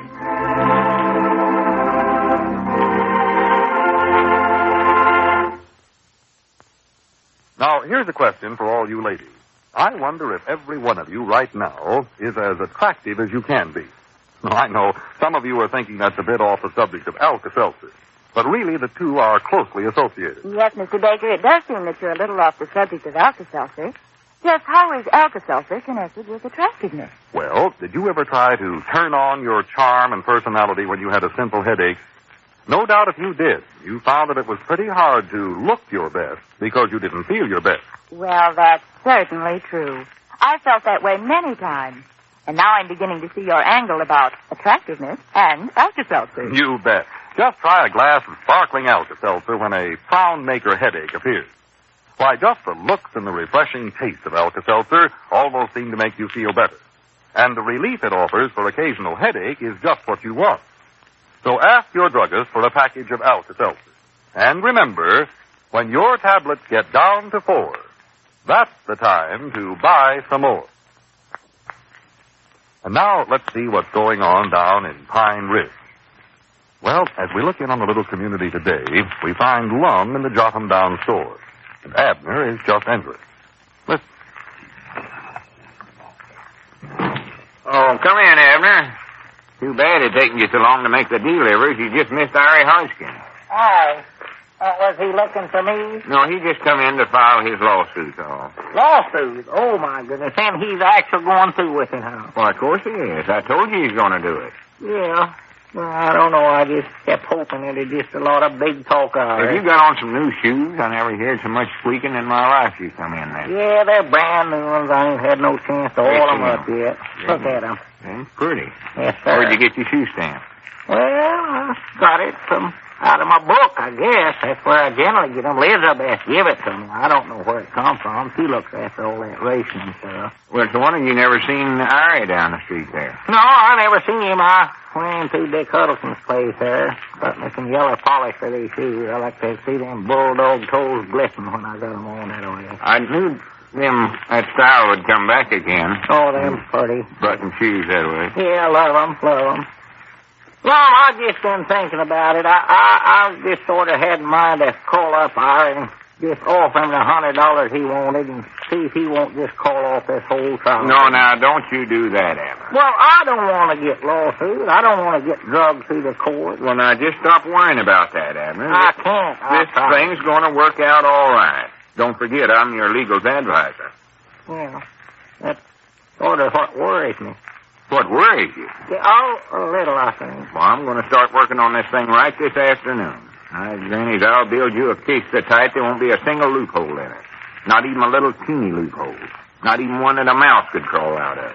Lum, I believe I'd rather just pay him the $100 and just have it over with. Abner, that ain't no altitude to take. If you expect to win a trial, you've got to go into it having complete confidence in your legal advisor. Yeah, well, it ain't bad. I reckon I've got confidence in you. But, well, I'm just afraid you'll lose a case for me, is what I'm afraid of. I ain't going to lose it for you, though. Yeah, but if I do, Lum, then I'll have to pay all the cost of the trial besides the money that Ira's suing me for. Well, if we lose, I'll give you a bargain rate on the court cost. I'll do that. Well, it'd still amount to something, though. So, wait a minute. Exactly how much is Ira law suing me for? Why? Well, that don't matter, Abner. What do you mean it don't matter? Anytime I got to pay out money, it matters to me. I can tell you that right now. Well, that's the whole point right there. you ain't going to pay out nothing. So it don't matter whether he's law suing you for $1 or $1 million. $1 million? He ain't law suing me for that much, is he? No, of course not, silly. Oh, because I was going to say, I wouldn't worry about that. You ain't got $1 million. Suppose he did sue you and win the case. Yeah, I don't know where I'd raise that much money. Not right away, leastways. No. Abner, I don't know why you keep insisting on thinking that you're going to lose. Well, I don't know neither. Less than it's cause I'm guilty.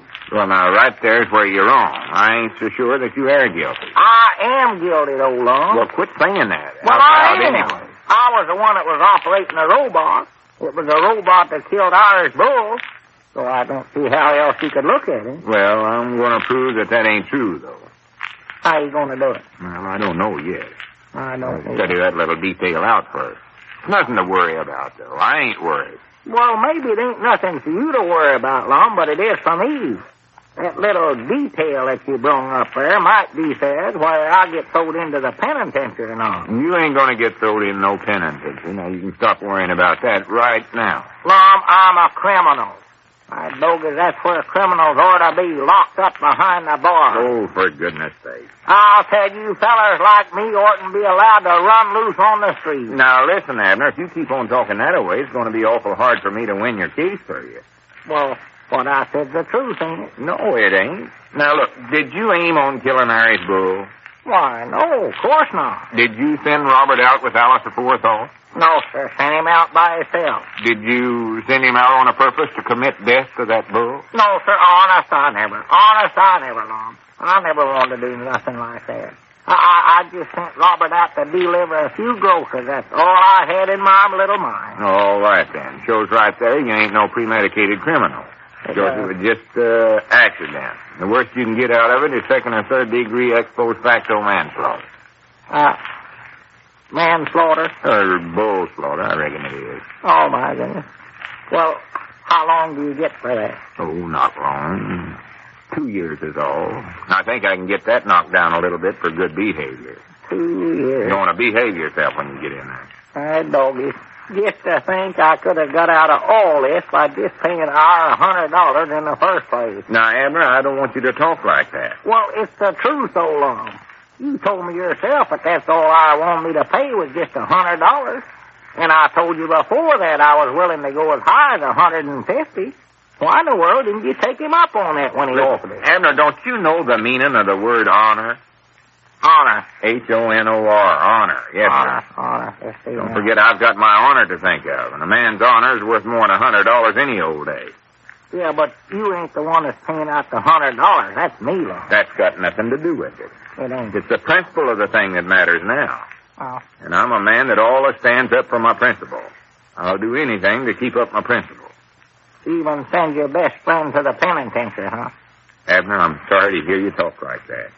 You don't know how much that hurts my feelings. Oh. Cut me deep. Well, I'm sorry, Lum. I'm sorry. Here I am going clean out of my way to handle this whole thing for you, to see that justice is done in this world of ours. And what thanks do I get? My own friend accuses me of sending him to the penitentiary. Well, I never meant it, Lum. Honest on it. I never meant but that's the way of the world, I reckon. Some of us has to be suffering martyrs. Oh, me, just try to forget it, Lum. I'll take back everything I said. Honest, I will. I'll do whatever you tell me to do. Anything you say, I'll do it. All right, I'll accept your apology. Good. Who they for me? Now, maybe we can get somewhere. Yeah. Now, here's the way I sort of been figuring we'll work this case. Yeah, well, now, just before we get into that, Lum, could I ask you just one question? Right. All right, go ahead. I know I oughtn't to bother you with little questions like this, so I hope you won't get mad when I ask you. Well, I won't get mad. What is it? Well, exactly how much is our law suing me for? I told you once that don't matter, Abner. It's got nothing to do with it. Excuse me. This is a case that rises above mere dollars and cents. Yeah, I know it is. I know it, Lum, but, well, it just seems to me like that if I are suing me for that $100 he wants, why wouldn't it be a whole lot easier to just go ahead and pay it to him now and not get into all this trouble of court business? For goodness sake. Do I have to go over all that again? In the first place, he ain't suing you for just $100. He's suing you for $500. And in the second... $500? Uh-oh. Did you say $500? Now, wait a minute, Abner. Don't go flying off the handlebars. This is going to work out all right. Oh, me. To think I could have got out of this whole thing for just $100 little dollars. Now, look, Abner, nobody can talk to me like Ari Hodgkins did and get away with it. That man insulted me something wonderful. $500? Oh. He insinuated that I never knowed nothing about law, John. Claimed I never had enough sense to try a case in my Justice of the Peace Court. Are me and you going to stand there and take a thing like that? $500. I tell you, that's the time when a man's got to stand up and fight back. Granny, that's just what I'm going to do, too. If we lose the case here, I'm the one that's going to take this clean up to the Supreme Court, not Ari Hodgkins. I tell you, Abner, I'm going to fight this thing through if it takes every last penny you've got. That's how much I believe in principle. $500 whole dollars. Show Ari Hodgkins whether I can hold a trial or not. I'll show Charlie Redfield and them others down at the barber shop that I know the law backwards and forwards, too. You'll be proud of me, Abner, old boy. Doggy, $500 big old round dollar. Lum, I just can't pay that kind of money. Let's call Ari up right now and tell him that we'll settle out of court. Tell him I'm willing to pay $150, maybe even $200. No, that's ridiculous, Abner. Even if worse comes to worse, I can get you out on some charge that'll just cost you a little fine. You can, huh? Oh, there's millions of them. What kind of a charge? Oh, there's any number of them. Like what, for instance? Just name one little bitty one. Well, run through my law books and I'll find you half a dozen we could use. Just a second. Yeah, look 'em up there. Look 'em up the there. statutes here. It's bad little Pearl's out of town, so she can't see her poor old papa being hauled into court. Have you found any yet, Lum? No, don't rush me. Elizabeth, don't separate me on account of this. I just couldn't live without that little woman. First I get lawsuit, and then I lose my woman. Abner, here's a good one right here. It is. Just finds you guilty of slaughtering cattle without a permit. Slaughtering cattle without a permit? Well, good for me. Hooray. What's the fine on that? Oh, not much. Let's see here. It says, such and such number of days in jail or not less than... Not less than what? $500.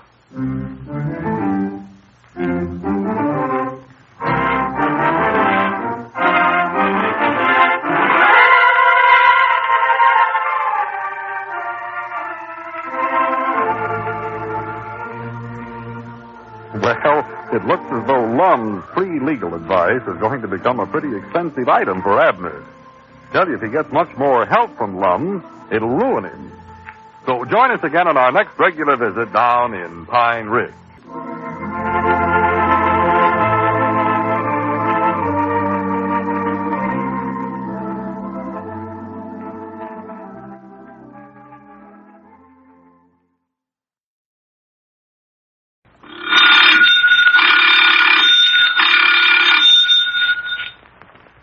That's our ring. Time for Lum and Abner, brought to you by the makers of Alka-Seltzer.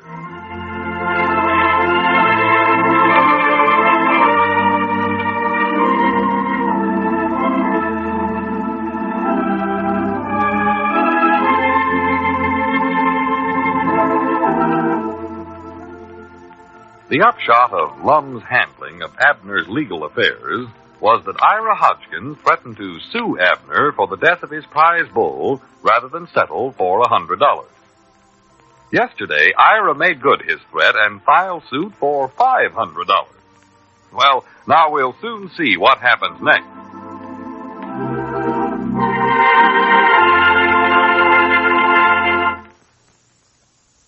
Isn't it the truth, friends? It seems that somebody or something is always taking the joy out of life. It's probably that way with you. Everything goes along on a nice, even keel, and then you catch cold. Well, why let a cold cause unnecessary discomfort when Alka-Seltzer can help with so much comforting relief for that dull, achy, cold misery? Of course, when you have a cold, be sure to take care of yourself. Get plenty of rest, eat sensibly, and dress wisely. But don't forget Alka-Seltzer. Use Alka-Seltzer as a comforting gargle, too, if a sore throat accompanies your cold. Don't let these discomforts of a cold take the joy out of life. Instead, ask your druggist for a package of Alka-Seltzer right now. And remember, when your tablets get down to 4, that's the time to buy some more. And now let's see what's going on down in Pine Ridge. Well, as we look in on the little community today, we find the old fellows in their jot-em-down store. Lum is talking on the telephone. Listen. Well, when do you expect Ari will be back? I see. No, just tell him that the Justice of the Peace called and for him to call me back. Yes, Mom, just quick as he gets there. The Justice of the Peace, Lum Eddard. I'll see you that time. Yes, Mom. All right, goodbye. Granny, there's a ignorance for you. What'd you do, Lum? Ari's woman don't even know who the Justice of the Peace is. Oh, where did she say Ired went to? Reckon he's going to Philadelphia to get himself a lawyer? No, he won't be able to get no lawyer. It takes money, and Ari ain't got no money. You know that. Yeah, but you said that he told you the other day he was going to hire himself a Philadelphia lawyer if he had to. Oh, well, that was just a lot of big talk. Just trying to bluff me's all. Well, I hope he don't get one. Well, he won't, so just stop worrying about that. I still think I ought to have myself a lawyer, though, Lum. Well, what do you need with a lawyer, with me running the trial? Well, I don't know. As long as I'm guilty, I just feel like I ought to have all the help I can get on this trial. Well, in the first place, I told you that I'm going to prove that you ain't guilty. Oh. And in the second place, when you got me for your legal advisor, you got all the help a man can ask for. I have, huh? Oh, undoubtedly. Huh? Of course you have. Oh, well, Lum, just be honest now. Don't you think it'd actually be better to try to settle this whole thing out of court? Abner, I ain't going over that one more time now. We've gone through with this trial if it's the last thing you do. It's just what I'm afeard of, too. Besides, it's too late to back out now. I've done set the date for the trial. That's what I was calling Ari about. Yeah, but you never got him, so there's still a chance to stop it, ain't there? No. I've done wrote the date down on my court calendar for this year. And then the minute I do that, it's official. Oh. Well, I'd be glad to erase it for you. I wrote it in ink, though. Indelible ink. Yeah, well, sometimes if you take a wet piece of cloth and rub it over the writing before it gets dry. No, I can't let you do that, Abner. I'd have to arrest you for tampering with official records. And I don't want to have to arrest you. Yeah.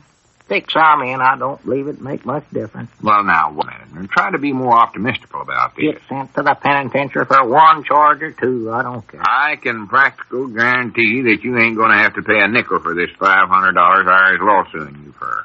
Well, I don't know how you can get me out of it, Mom. Oh, well, it's simple. Here, I'll tell you what we're going to do now, just how we're going to work it. That's what I want to hear. In the first place... Uh-oh, wait a minute. There comes Squire Skimp. Squire? All right, doggies, Lum. Why don't we get Squire to help us? He knows all about legal junk and situations. No.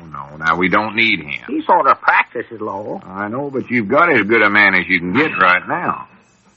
Well, good morning, gentlemen. Beautiful day. How are you, Lum? Oh, just tolerably, Squire. Howdy, Abner. Hello, Squire. What can we do for you, Squire? Well, I need a can of tobacco, Lum. Have you got my brand? No, sir. They promised us some, Squire, but it ain't came in yet.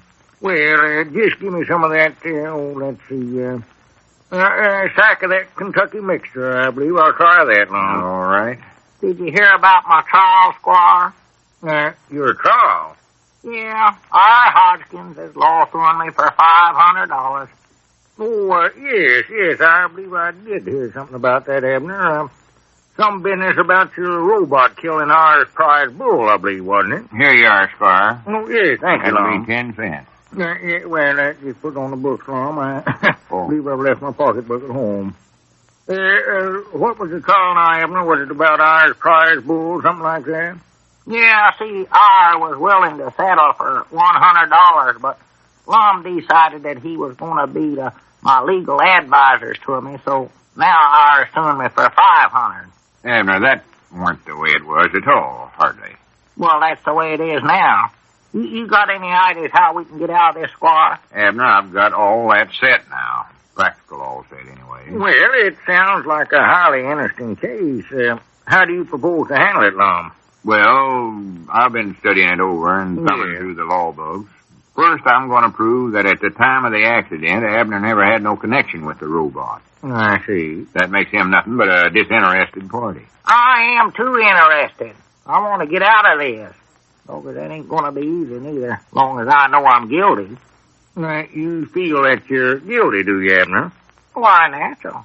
I don't know how else I could feel about it. Well, now, Abner, you've got to get that idea right out of your head before ever you go into that courtroom, or I won't be able to do a thing for you. Well, I don't know but what Abner's right, Lum. After all, he was the one that put the robot into operation, wasn't he? Well, yeah. And it was because he permitted the robot to get out of control that the accident occurred. Well, I reckon you could say that. So, offhand, I'd say that your defense is pretty thin there, Lum. Well, yeah, I'll have to admit it, Squire. Yes, that's not the right angle, I don't believe. Of course, I got some other ideas I'm going to use, too. Yeah, you have? I'm going to prove that Irish Bull never had no business to be out there in the first place. He committed negligence by not keeping his fences repaired and letting the bull run loose that way. Well, you might have a point there, yes, Lum. And I might even work it around to where the bull attacked Robert, and Robert hit him in self-defense. All right, Doggy, that sounds good, Lum. That's a good idea. Yeah, I just thought of that on the spur of the moment there. Well, I think Right you're in my going to head. have an awful hard time proving that, Lum. You'll never get a jury to believe that a machine could strike back in self-defense. That's absurd. Well, there ain't going to be no jury, though. What's that? I'm just holding this trial in my Justice of the Peace Court. Oh, I see. Well, I didn't understand that. Who's going to defend Abner, then? Well, nobody. He's going to defend himself. Of course, I'm doing it. I see. Very interesting. Has the date of the trial been set yet? Yeah, I said it just this morning. Oh. Fact is, I called Ari not 10 minutes ago to tell him when it's going to be, but he wasn't home. But when is it going to be? Tomorrow. I see. Yeah. We want to have it quick as possible so as we can get Robert's kneecap back from Ari and pack up the robot before Dr. Grill gets here. Yeah, see, I found that kneecap off on Robert right there near where he found his bull, so he's keeping that to use as evidence during the trial. Won't give it up at all. I sort of wish he never had that, too. Maybe we could sneak that thing away from him some way, Lum. Well, I guess it don't make much difference. I might just turn it to our advantage and prove that the bull kicked it off from Robert. Lum, I hope you're remembering that it is your duty as Justice of the Peace to render a fair and impartial verdict in all cases. Oh, well, don't worry, Squire. I'm going to do that all right. Yes, I want to see justice done. Yes, sir. That's why I insisted on Abner going through with the trial instead of settling out of court for $100. Abner's got his rights, and I, Granny's, I'm going to see that nobody infringes on them. Yes. Well, don't forget now, Ira has his rights too, Lum. Well, he's having them. He's going to have a free trial, and it was his idea to have it. He's the one that's doing the lawsuing. Well, yes, that's true, Lum, but he's going to have a fair trial, all right. But I, Granny's, when a man deliberate lets his bull run loose so that he can damage a poor defenseless machine that can't even holler for help, well, then he's got to reckon with the law. All right, Doggy, that's sounding good there, Lum. Yeah, keep that up. You get me to where I almost think I ain't guilty. For your sake, I wished I weren't. Well, you ain't. Well, I know deep down in my heart, Lum, that I am. Go on there. Keep trying to convince me a little more there. Now, listen, Abner, you've got to change your way of thinking, because at the trial tomorrow, it's you that's got to convince me that you ain't guilty, not the other way around. See, I'm the Justice of the Peace. I'll be presiding in the case. I don't know. That's going to be awful hard to do. Squire, do you think I got a chance at all? Well, Abner, my only advice to you is this. Be honest. When you get on a witness stand, say only what you actually believe. Uh-oh, I'm running. Well, I've got to run along, man. I got some business matters to take care of over the place. Hope you have good luck at the trial tomorrow, Abner. Yeah, much obliged, Squire. Yeah, much obliged, Squire. So long. So long. Oh, and I think I could have got out of all this whole thing for just $100. Now, don't say that again, Abner. You just pull yourself together, and you won't have no trouble at all. No, I mean... Anybody could whip a ignoramus like Ari Hodgkins when it comes to legal stuff. Well, I sure hope so, Lum, as long as you're handling it. When we spring all that stuff on him that I studied up, you'd be so surprised he won't know which way to turn. Wait a minute. That was our ring. Yeah, that's one good thing about it. He don't know what our defense is. we got him there, ain't we? Hello, jot 'em down, store. Lum talking. That old man surprises him. Oh, yeah, Harry. Yeah, I just called to tell you I've set your trial for tomorrow. Yeah, are you all set for it? Well, good. Have you got a lawyer? Oh, you have? Yesterday, huh? Who'd you get? Well, I'll be dead blamed. Who's he got, Lum? Somebody from Philadelphia? No, worse than that. Huh? He's hired Squire Skimp.